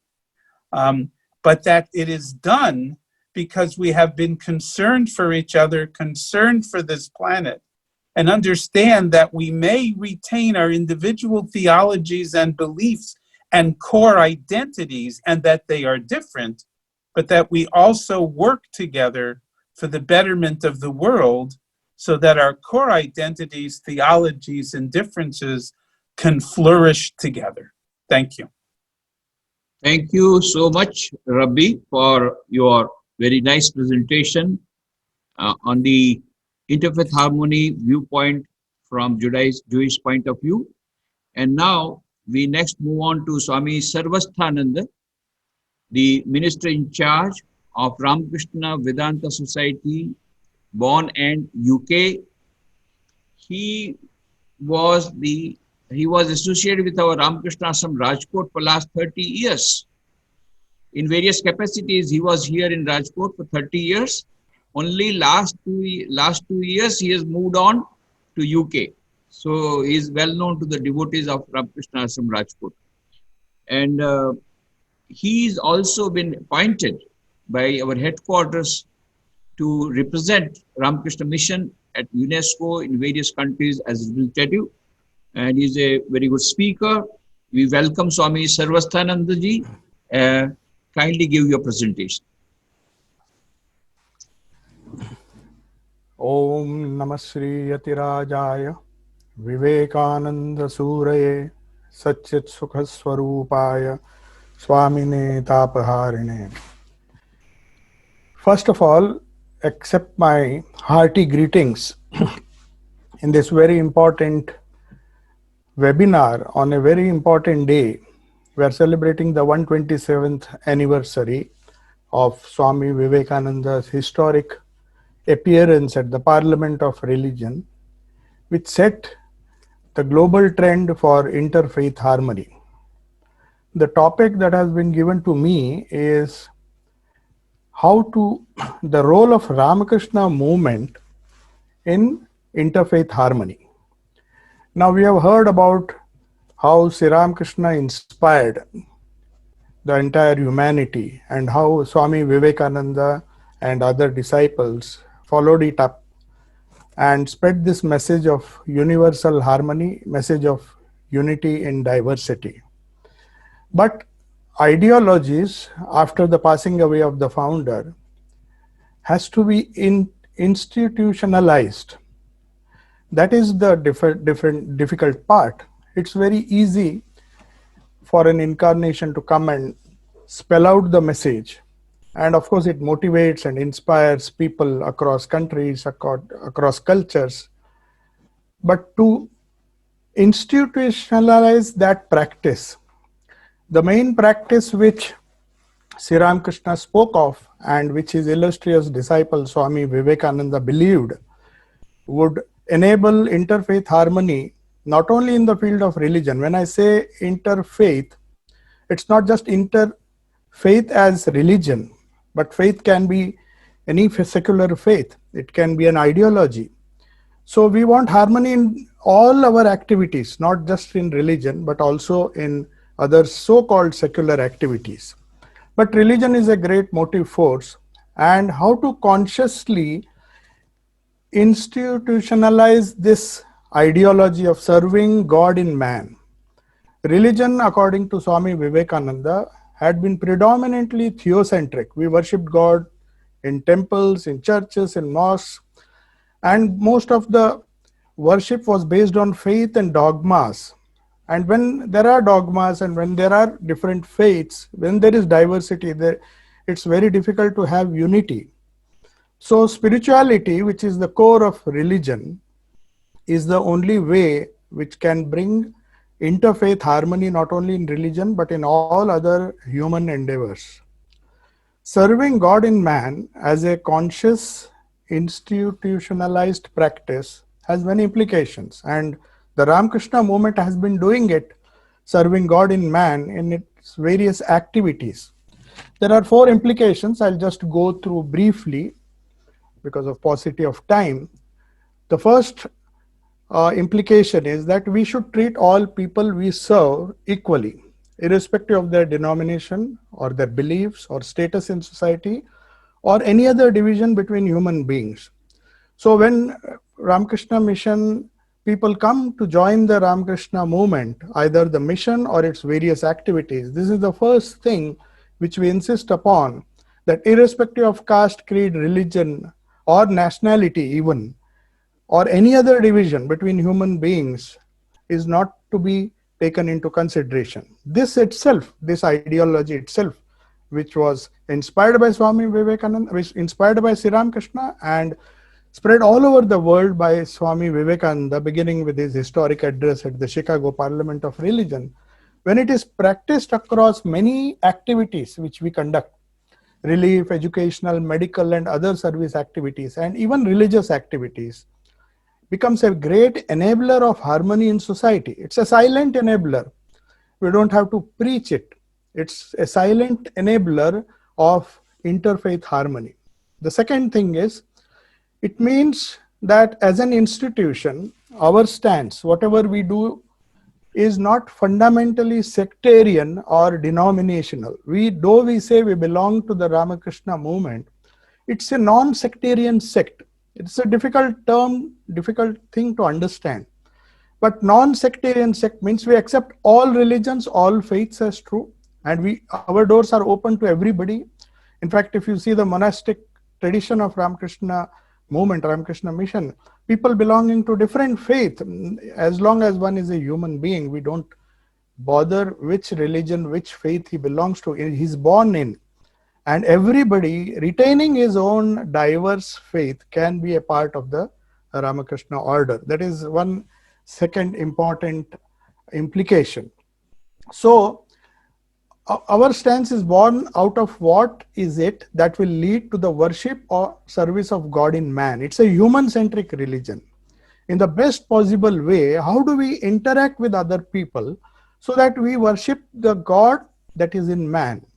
Now that God or that divine spirit is not unique to any religion. Every religion says that the spirit, we have to worship God, as Jesus Christ said, we have to worship God in spirit, by the spirit. So any denomination-centered stance or opinion or support on any issue, political or social, local or national, leads in a small or big way to division and hatred and quarrels. On the other hand, if you believe in a God in man-centered stance or attitude to life, it leads to envisioning the sacred within the secular. Then nothing, you can't distinguish between sacred and secular. You can't say this is religion and this is secular, and religion will behave in one way the same human being is involved in both the sacred and secular. So all our secular activities we do with the Spirit of God in man. Even our religious activity, the worship that we do, the rituals that we follow, whichever religion we belong to, is centered around this principle of serving the divine in man, the God in man. This allows us to be apolitical. That's why when UNESCO, when we partnered, Ramakrishna Mission is one of the few religious orders or organizations which is an NGO partner of UNESCO, which normally believes that religion and politics should be kept outside the purview of their various activities which lead to harmony. They seem to believe that religions have been responsible for all the hatred and all the various world wars and many things, religion, and at the same time politics. Religion, when it is involved in politics or politics is involved in religion, these things happen. But even UNESCO has recognized the contribution of the Ramakrishna movement by making it an NGO partner, just because of this all-inclusive attitude. When we worship God, we don't worship a particular God or a particular dogma. We just worship the God which is the central divine spirit in man. So it means that the outcome of our service is not that more people join our faith or that we add more centers or expand our activities, though it may or it may not happen. That's the attitude of the Ramakrishna movement. It means that the outcome of our service is in our own spiritual growth.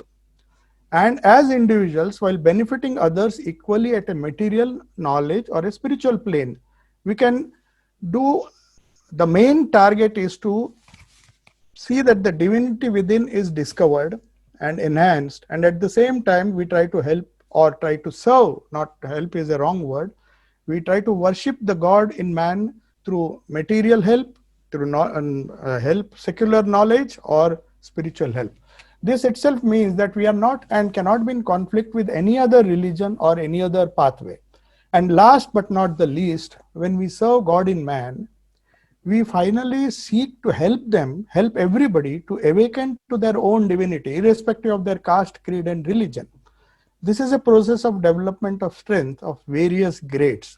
It can be physical development, for socio-economic development, mental development, character development, spiritual development. If you see the various activities of the Ramakrishna Mission, we had a nice presentation shown by about the Ramakrishna movement. There we see all types of activities are there, giving food to the poor, giving relief materials, and helping man in distress during natural disasters. That's physical help, mental help, training them. And then we have character development through our various value education programs, and also spiritual help by spreading this great philosophy of service, serving God in man. When we see this purpose is served through any means, whether it is secular or religious, we don't have any such distinction as secular or religious. Through our organization, through the movement, Ramakrishna movement, or any other organization, our own purpose is served. Thus, in harmony of pathways, harmony not only of faith, but harmony of all pathways, secular or spiritual, lies the fulfillment of the purpose of the Ramakrishna Mission. So this is how Ramakrishna movement tries to, in its own humble way, spread this idea of interfaith harmony, not only in the field of religion, but in all other paths, all other fields. Thank you. Thank you, Swami Sarvasthananda. Our next speaker, we are a little behind schedule, so we will have to quickly go up. Dr. Tarunjit Singh Bhutalia currently serves as the Executive Director of Religions for Peace, USA. He has been a leader in the interfaith movement for over 2 decades. He is also a member of Board of Trustees of Parliament of the World's Religions, as well as North American Interfaith Network. He is also a founding trustee of Sikh Council for Interfaith Relations and serves on the advisory committee of the Global Sikh Council. And also he has received many awards. He was awarded Luminosa Award for Unity by Popular Movement. So we welcome Dr. Tarunjit Singh Bhutalia and request him to kindly give his presentation. Thank you, brother. Namaste and Vaheguru Ji Ka Khalsa, Vaheguru Ji Ki Fateh from my own religious tradition. Friends, today is a very auspicious day. As we have talked about, is the 127th anniversary of when Swami Vivekananda spoke in Chicago and formally began a dialogue between Eastern and Western religions. Before that, that had never happened, that Eastern and Western religions kind of came together and talked to each other. This was very, very significant. However, the things that Swami Vivekananda talked about at that time, I think, are very relevant today. And I just want to lift up two things.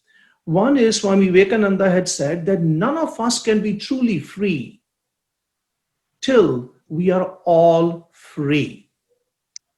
How apt is that in today's world? With coronavirus, with racism, with casteism, with everything else we go on in the world. And so I'll say it again. No one can be truly free until all of us are free. And before I say the second one, what he alluded to, today is also a very sad day.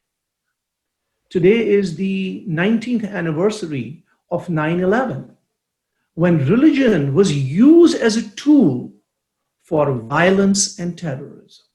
But let us remember what Swami Vivekananda reminded us, that religion is not the cause of violence.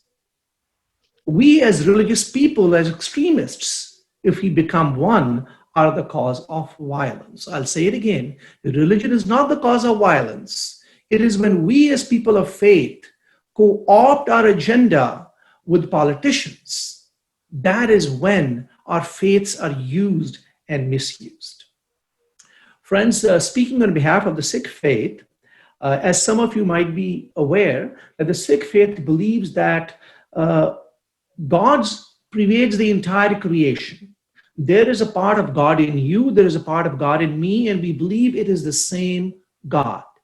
So when God pervades throughout the universe, we look at that God and the Holy Spirit being in every person.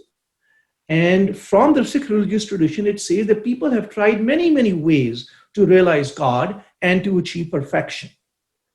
And the Sikh scripture tells us no faith that believes in prayer to God can be false. So they are all faiths created by God. They may appear to be different, but they are all valid faiths. I then, friends, want to share with you that for a Sikh, interfaith understanding is very personal. And in the Sikh scripture, Guru Granth Sahib, it tells us that how does a Sikh achieve salvation or mukti?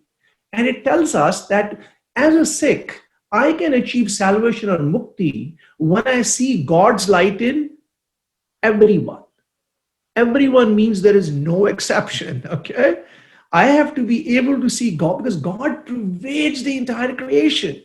So for me as a Sikh to get salvation, I personally need to engage in interfaith harmony and dialogue and work with people of other faiths for my own personal salvation. And so interfaith understanding and engagement is extremely important. And there is a verse from Guru Granth Sahib that says, no one is an enemy, none a stranger. I get along with all, which I'll say in Gurmukhi, some of you may understand it. Na koi bairi nahi begana, sagal sang humko bane aayi. This human life that we all have is an opportunity to meet with God and merge with God's light while we are still living. And we as a Sikh can only do so if we honor the holiness in all, including the religious other. In particular, as a last point, the Sikh community has steadfastly supported religious freedom. The 9th Sikh Guru, Guru Tegh Bahadur Sahib, while he himself disagreed with the Hindu practice of wearing the sacred thread across the chest, he felt that as a person of faith, we have to stand up for people of other faiths, even when we might disagree with the practice of their faith. And that to me is a challenge that many Sikhs like me continue to live, where we stand up, brothers and sisters, for each other, even when we might disagree with what the religious other might be practicing. Thank you, brothers and sisters. Thank you again. Thank you so much, Dr. Tarunjit Singh Bhutalia, for your beautiful presentation. Our next speaker is Dr. Bhadra Shah, Vice Chairperson of the Parliament of World's Religions, and she is serving as, she is also the President of Sati Foundation, an active participant in the activities of Educare Foundation. She had served as President and Chairman of the Board of Trustees at Share and Care Foundation, New Jersey. She is a practicing gynecologist since 1974 in Manhattan. She is a recipient of Hind Ratan Award in 2001 and Shalin Manav Ratna Award in 2004. But more than everything else, she is also a great devotee of Sri Ramakrishna Ma Sharda Devi and Swami Vivekananda. And she was with us in the pre-parliament event, and now she is there virtually with us this time. So we welcome Dr. Bhadra Ben Shah and request her to give her presentation. Okay. Thank you, Swamiji, for giving me this honor to share this platform with all these esteemed speakers. My Sastang Dandavat Pranam to revered Swami Suviranandaji and all other Swamis and religious leaders, and respectful greetings to all my sisters and brothers. We learned a lot about interfaith harmony and world peace today from all learned speakers. Now, I'm going to explore impact of Swami Vivekananda's participation in Parliament of World Religions in 1893 and onwards, a devotee perspective, because I'm not a religious leader, I'm just a devotee. So what I'm saying is devotee's perspective. Swami Vivekananda was a genuine seeker of God, and he wanted to see God. After extensive search for a person who had seen God, he found his guru, Sri Ramakrishna, who told him, yes, I have seen God. I see him as I see you here, only more clearly. God can be seen. One can talk to him. If one cries sincerely for God, one can surely see him. Sri Ramakrishna gave his message of oneness of existence, unity in diversity, divinity of soul, harmony of religions and world peace, etc. Swamiji, as realized soul, started seeing God in all living beings and everything around him. Sri Ramakrishna inspired Swami Vivekananda in his dream to go abroad to spread his message of harmony of religions for world peace. Divine Mother Sri Sharada Devi gave her blessings, and Swami Vivekananda decided to come to USA to attend Parliament of World Religions in 1893. He went through innumerable challenges on his way to Parliament of World Religions. He made it to the Parliament of World Religions platform and postponed his turn 2 to 3 times.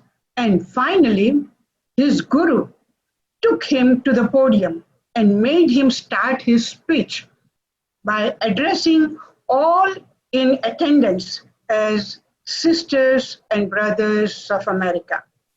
Subsequently, he gave a series of lectures during and after Parliament of World Religions. Impact of his presence in Parliament of World Religions was manifold at that time, and it is continuing to impact all these years, and his teachings, and just as relevant, if not more, today too. These are some of the impacts in brief. A poor, penniless, unknown Hindu monk who struggled to even get an invitation to be a speaker at the parliament became a famous, respected, learned Hindu monk who started getting invitations from all corners.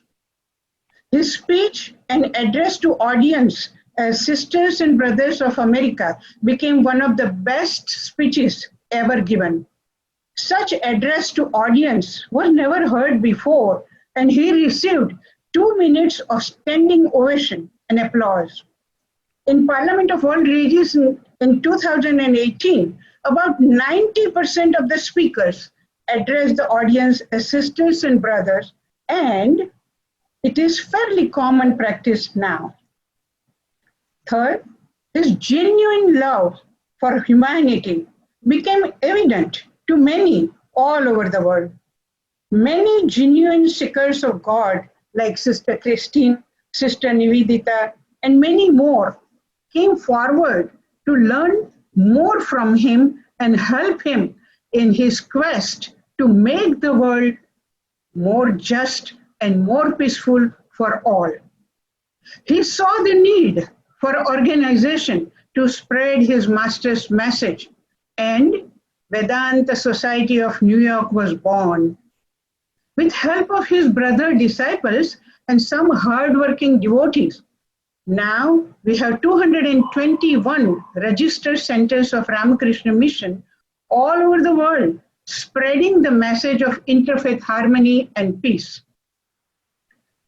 Many householders, devotees, individually or in group, like Vivekananda Vidyapith, are spreading his message to many youngsters who help them build more just, sustainable, and peaceful future world.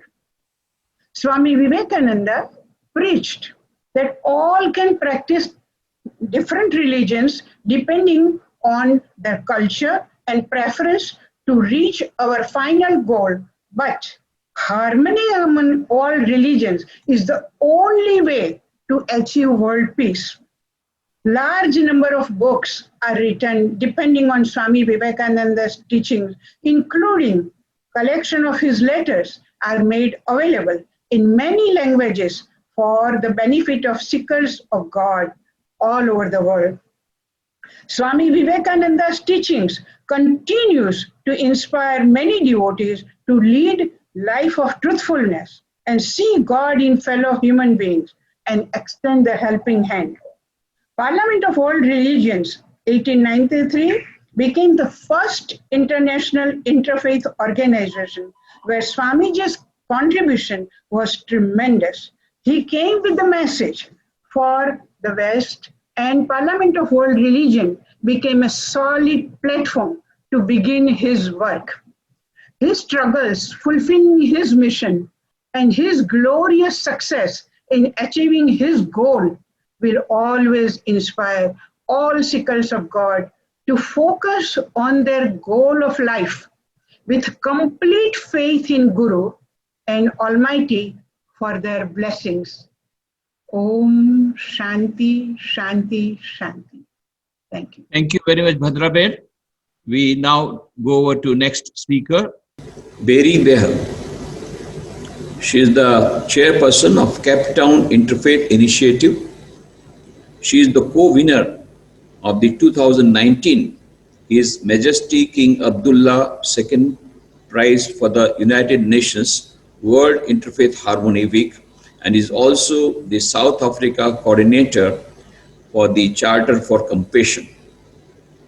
She is a faith leader liaison for Southern African Faith Communities Environment Institute. I now request Reverend Beri Behar to deliver her speech. Thank you so much for the opportunity. Thank you. And congratulations to the Parliament of the World's Religions. It's wonderful to see some friendly faces again coming to you from Cape Town in South Africa. And thank you also to the Sri Ramakrishna Ashrama. So in Africa, we have this amazing tradition that we call Ubuntu. And what it means is it's an understanding of the interconnectedness of all things. Loosely translated, it means I am because you are. That is how we translate it. So, or I exist because you exist. So it is no wonder then that our tradition of interfaith harmony and goodwill goes far back in history to well before a time of our democracy, before the time of forced removals and apartheid, to a time when Muslims, Jews, and Christians lived next door to each other in harmony, with groups of children from all homes flowing from madrasa on Fridays to shul on Saturdays to Sunday school on Sundays. And all of them shared together during times of Eid, during times of Christmas, and during Rosh Hashanah. But political interference in our natural systems tore apart the very fabric of our society, causing deep wounding and separation. And it seemed to many of us that Ubuntu itself, our natural way of being with each other, was under attack. But our late President Nelson Mandela, along with a few other strong supporters, understood the power of unity through interfaith friendship and collaboration. And of course, a new vision was born, which people started to share. And so in 1999, when Cape Town became the first host of the Parliament of the World's Religions outside of Chicago, it was a natural way for us to really reach out and to try and reach back to reconnect with that Ubuntu of our past and of our nature. For us, that was a Kairos moment, and it needed to be entrenched, it needed to be made permanent, and that is how Cape Town Interfaith Initiative came to be born. So I believe that our call to host the Parliament in 1999 came out of that deep desire of our hearts to reach back and to reconnect with our true nature and our true heritage. Over the past 2 decades, Cape Town Interfaith Initiative has worked hard with multi-faith partner organizations to rebuild our communities and to heal the wounds and divisions of the past. In times when people on the other side of the world were under deep attack, so for instance, last year when we had those terrible attacks in Christchurch on the mosques, and then a little later on Easter Sunday, those terrible attacks in Sri Lanka, what happened here was that one of our Christian churches opened up to have an observance of compassion and invited the entire Muslim community. That was when the Christchurch attacks happened. It was such an intense outpouring of goodwill for people, just people who were under attack, people who were of faith. And what we discovered was that we experienced a deep healing of our own wounds and divisions in that outpouring of interfaith goodwill. And so a month later, when the Sri Lanka attacks happened, the Imam called us and said, those are Christians who were killed, and I would like to reciprocate by hosting an observance of compassion in my mosque, which he did. And I observed a Jewish leader lighting a candle of compassion for victims of extremism in the mosque, lighting that candle. I observed communities coming home to each other. And that for us is the healing power of interfaith engagement. We have so many wounds, and yet when we reach each other across the lines of belief systems, and we see the common humanity, and that's really what Ubuntu is about, because Ubuntu does not ask us, are you a Christian or a Muslim? Ubuntu asks us simply, who are you? Where do you fit into the great web of life? And from that perspective, it's really important to note that Ubuntu also is not just the domain of humanity. Ubuntu extends to our natural environment, to the plants, to the trees, to the rivers, to the mountains that support our existence and support all of us. So interfaith harmony asks us to find our common purpose. When we find our common purpose, we discover that the earth herself is our greatest point of commonality. And we reach out and we touch hands together to look after this one world that we must all share. and that we have in common. When children ask me, what is interfaith? I say to them, what is your favorite flower? And they tell me a rose, a daisy, a lily. And I say, yes, and which one does God love the best?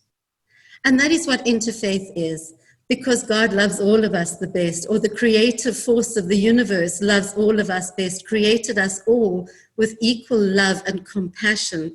So when we reach out together and we create these bonds of compassion and friendship, friendship becomes our superpower, because friends really want to take care of each other. They seek to understand each other, and they have each other's backs. And that is what we do. That is how we live Ubuntu in South Africa, and how we help to heal each other.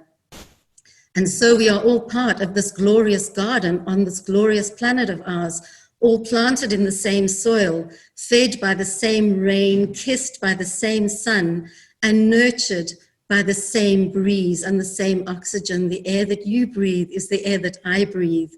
And for me, that makes us inseparable.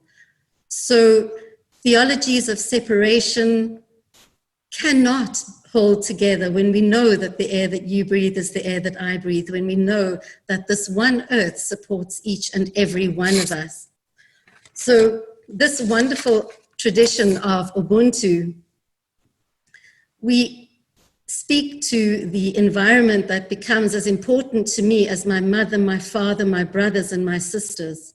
I want to thank the Parliament of the World's Religions for the 5th directive, which speaks into the responsibility that we have as an interfaith community to care for our planet, to address the climate change emergency, and to make sure that the earth and all of our children have a future. We also honor the Earth Charter, the Golden Rule, concepts which unify not just humanity, but acknowledge our inseparability from the great web of life. The Charter for Compassion speaks into that connectivity of values. So interfaith exists for a reason. It is not just another club. It exists so that we have a chance to find our common humanity and to unite with common purpose. And as I said, what greater purpose than to save our world from that part of ourselves that has forgotten its humanity, the part that has lost itself in consumerism, greed, and exploitation.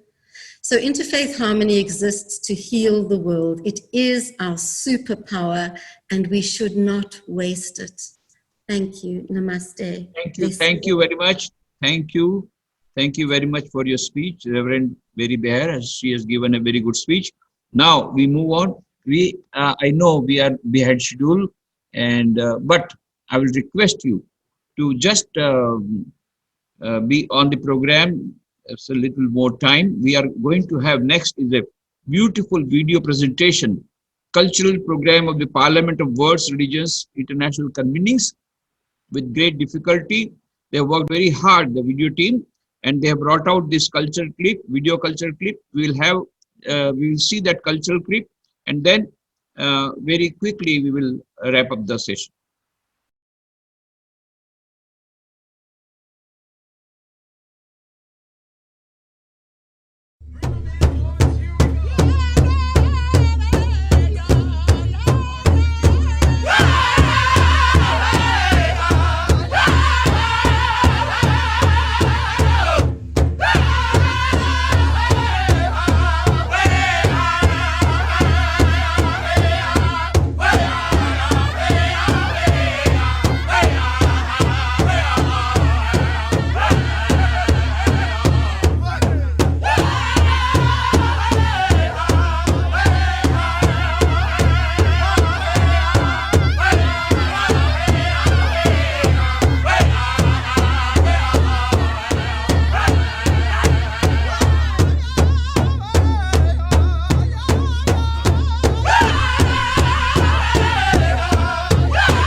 tired of living life on a merry-go-round.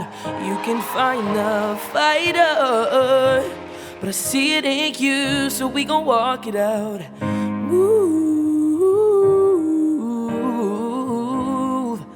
mountains, we gon' walk it out. Move mountains. Now rise up, rise like the waves. We'll rise up, in spite of the ache. We'll rise up, and I will do it 1,000 times again.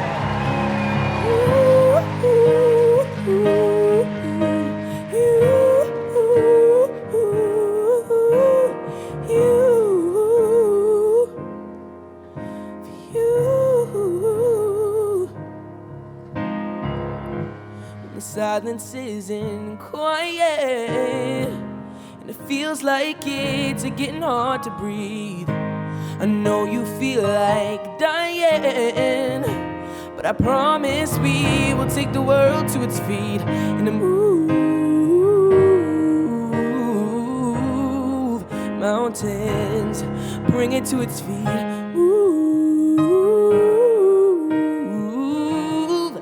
mountains, and we'll rise up high like the waves. We'll rise up, in spite of the ache. We'll rise up 1,000 times again.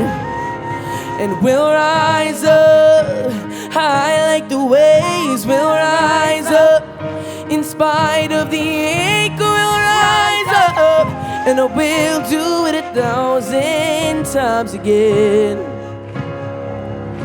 For you,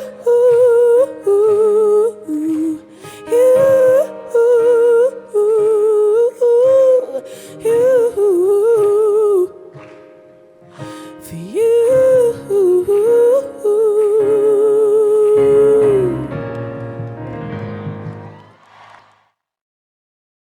May I give more than take, and with ease peace make, growing mean, strong and true, doing the best I can do. Oh,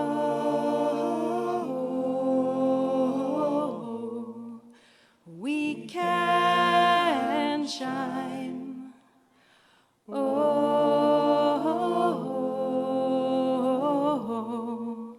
from inside. Oh,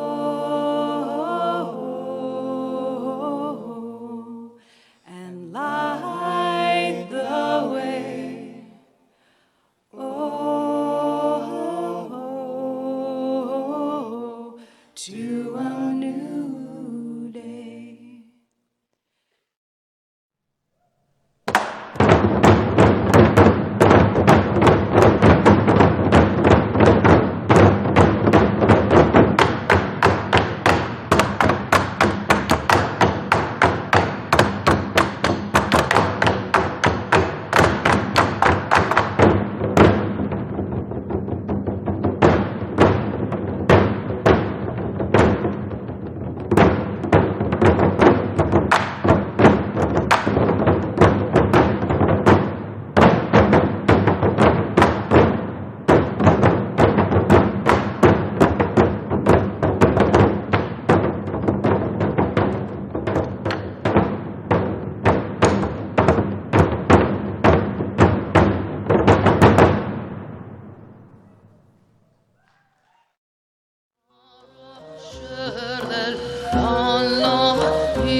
that we shall heal the earth someday. We'll walk hand in hand. We'll walk hand in hand. We'll walk hand in hand. We'll walk hand in hand someday.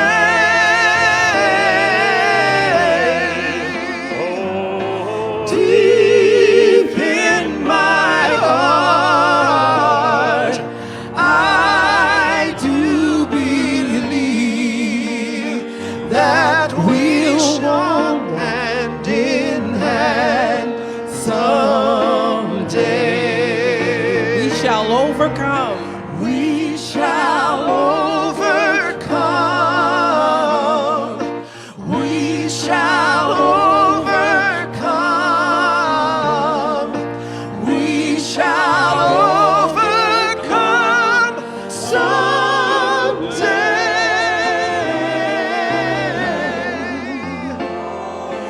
Deep in my heart, I do believe that we shall overcome someday.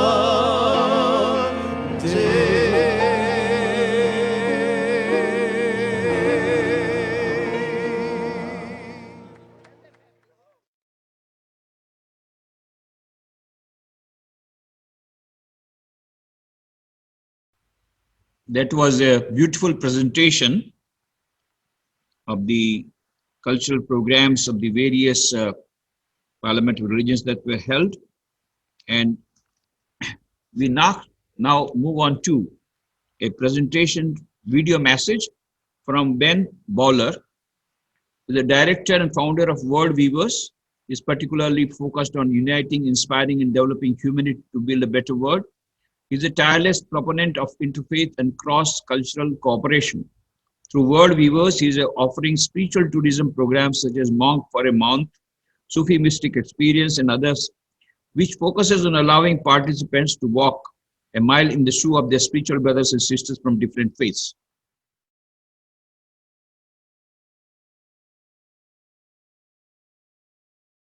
Greetings, brothers and sisters around the world, and in particular, our friends at the Ramakrishna Missions globally. My name is Ben Bowler from Unity Earth, and it's my honor to be with you on this auspicious occasion, September 11th, 2020. 127 years since a humble monk from India stood up here in Chicago, where today the Caravan of Unity has arrived, and gave a historic address to the Parliament of World's Religions. When Swami Vivekananda, to a thunderous standing ovation, gave that speech beginning Brothers and Sisters of America 127 years ago, something in the field of our planet's history shifted, because the deep and abiding wisdom of that lineage through his guru Ramakrishna, and through that lineage of an inclusivity, a spirit of inclusivity was shared, and a spirit of generosity and a spirit of the human family was shared on that historic stage 127 years ago today.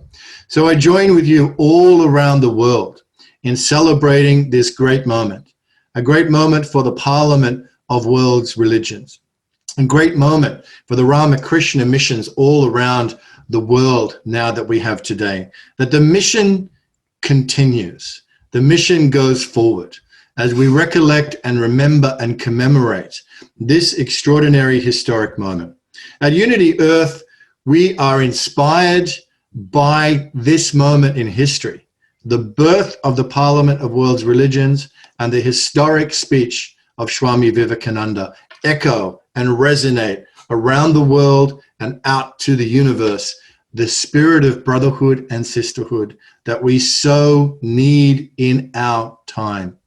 And this inspiration we take as we journey on the Caravan of Unity across America and around the world, And that is why we are so honored and blessed to be with you today to help celebrate and to come together as a human family, one spiritual family with much work to do together, my brothers and sisters.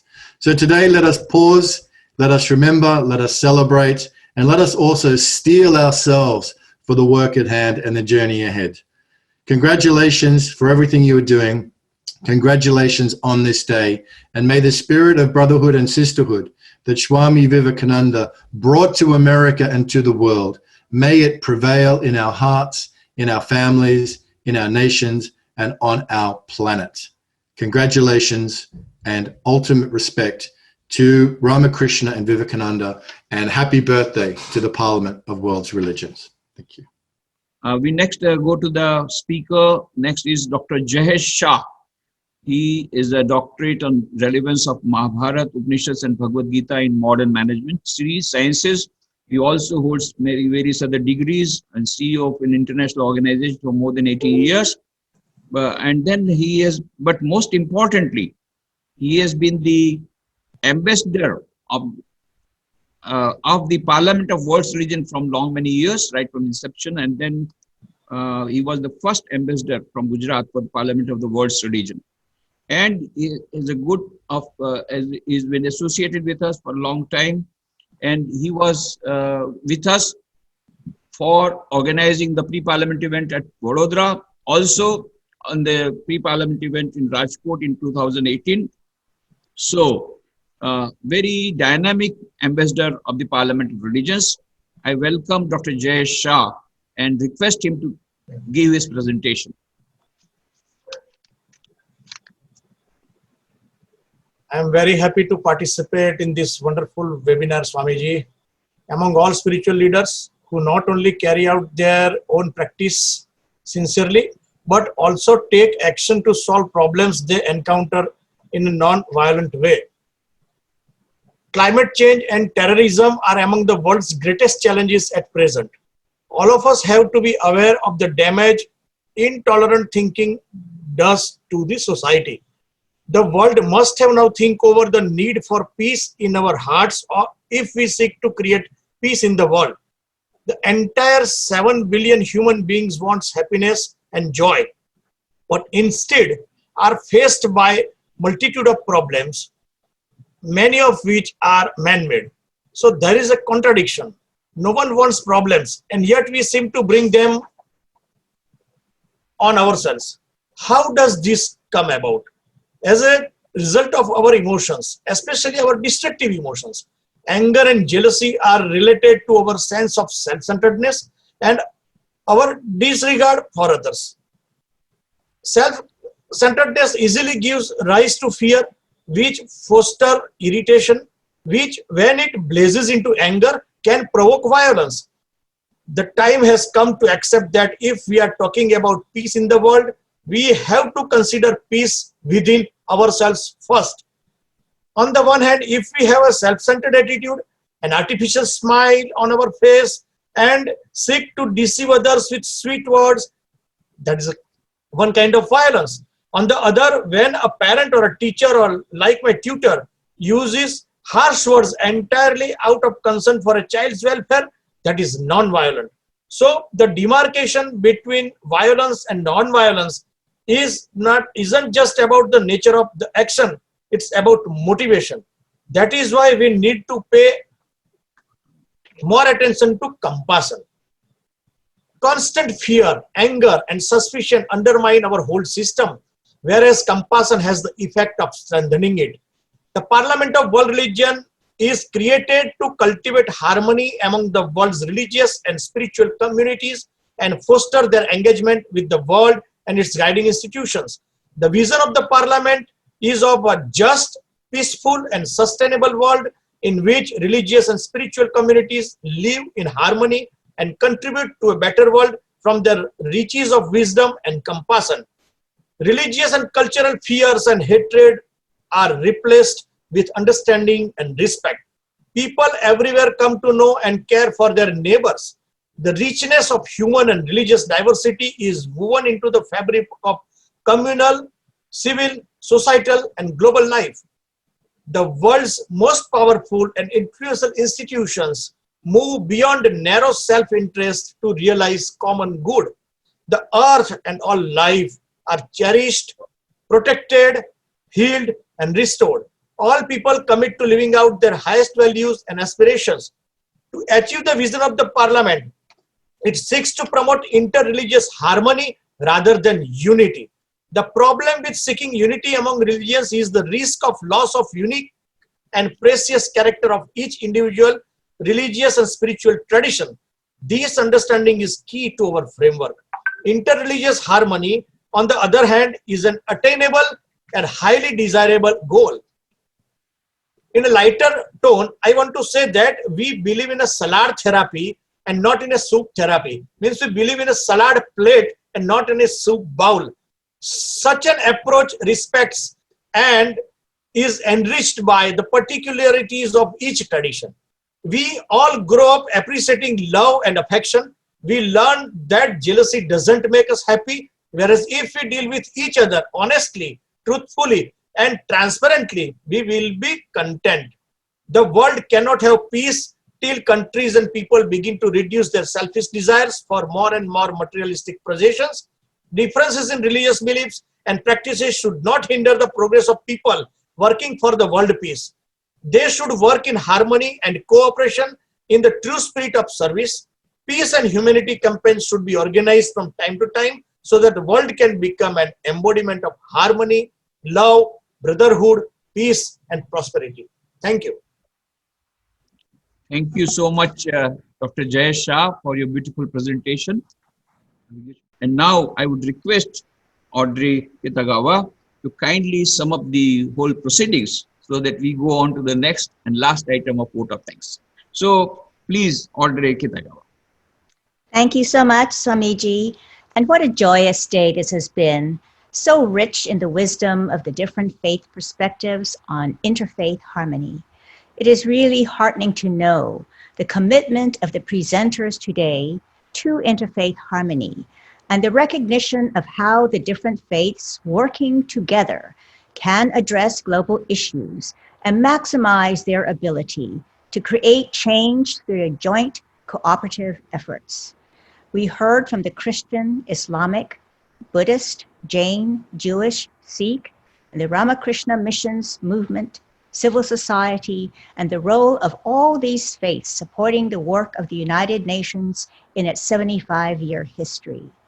All are converging now because leading guiding institutions, governments, institutions in all disciplines see the benefit of interfaith harmony and dialogue and engaging with communities of faith. Over 80% of the world's population are adherents of some faith tradition. When we coalesce our cooperative engagement, we can create that tipping point of global transformation to make this world a better place. How wonderful that we can bear witness to these words which Swami Vivekananda shared from a hymn. As the different streams having their sources in different paths, which men take through different tendencies, various though they appear, crooked or straight, all lead to thee. Yes, we are one human family weaving together our intertwining lives to reveal the great stories of how we overcame our global challenges in the long march of history through the power of our love for each other. May peace prevail on earth. Om Shanti, Shanti, Shanti. Thank you. Thank you so very much, Audrey Kitagawa. And now the last item, I propose the vote of thanks. At the outset, my gratitude to the Parliament of World's Religions for joining hands with us in organizing this webinar and for giving all types of help, and particularly to Audrey Kitagawa and Dr. Bhadra Shah, who are constantly in touch with us and in fixing up so many items, and really we appreciate the cooperation. So we propose a vote of thanks and gratitude to the Parliament of World's Religion. We show our gratitude to revered General Secretary Maharaj of Ramakrishna Mutt and Ramakrishna Missions, Swami Suvirananji Maharaj, and to all the speakers. They have all given their beautiful presentation, and this has brought out the importance of interfaith harmony for world peace in a beautiful way. They have handled this whole program. They have handled their speeches. So we propose vote of thanks to all the speakers. We are also thankful to all of you who have been listening with great interest, and we hope that we do not end here. We start afresh. We have been doing so much of work for interfaith harmony. We have been thinking of that. We have been thinking of world peace. We'll continue to think, but we will also work for it. And the speciality about Ramakrishna Missions is that we not only hold conferences like this from time to time in various parts of the world, but along with that, we try to practice in our daily individual life as well as at the organizational level, right from its inception. Swami Vivekananda in the Constitution has told that Ramakrishna Mission will give respect to all the religions. In fact, the declaration form has to filled up by any member, whether lay or monastic, that I'll respect all the religions. Not only that, we have Christmas Eve celebration. We have the celebration of Buddha on the Buddha Jayanti, of Mahavir on the Mahavir Jayanti. We also have Guru Nanak Jayanti. So we give respect to all the great religions and we observe the celebrations. In fact, there is more crowd during on Christmas Eve because they come for the chocolate. There is every day there is only other types of prasad. The chocolate or the cake prasad is only on Christmas Eve. So there is a lot of crowd. What does it mean? That means that if we start giving respect to all the other faiths apart from our faith, of course, we will go on holding on to our faith, but at the same time showing respect to other faiths. This itself will bring about the interfaith harmony. The conference like this are very much necessary, but apart from that, we have to practice that interfaith harmony at the individual level, at the global level, at the micro level, at the macro level, and certainly we will move towards world peace. So we thank all of you, and we end here with the prayer, Om Shanti, Shanti, Shanti. Let there be peace, peace, peace. Sri Ramakrishna Arpanamastu.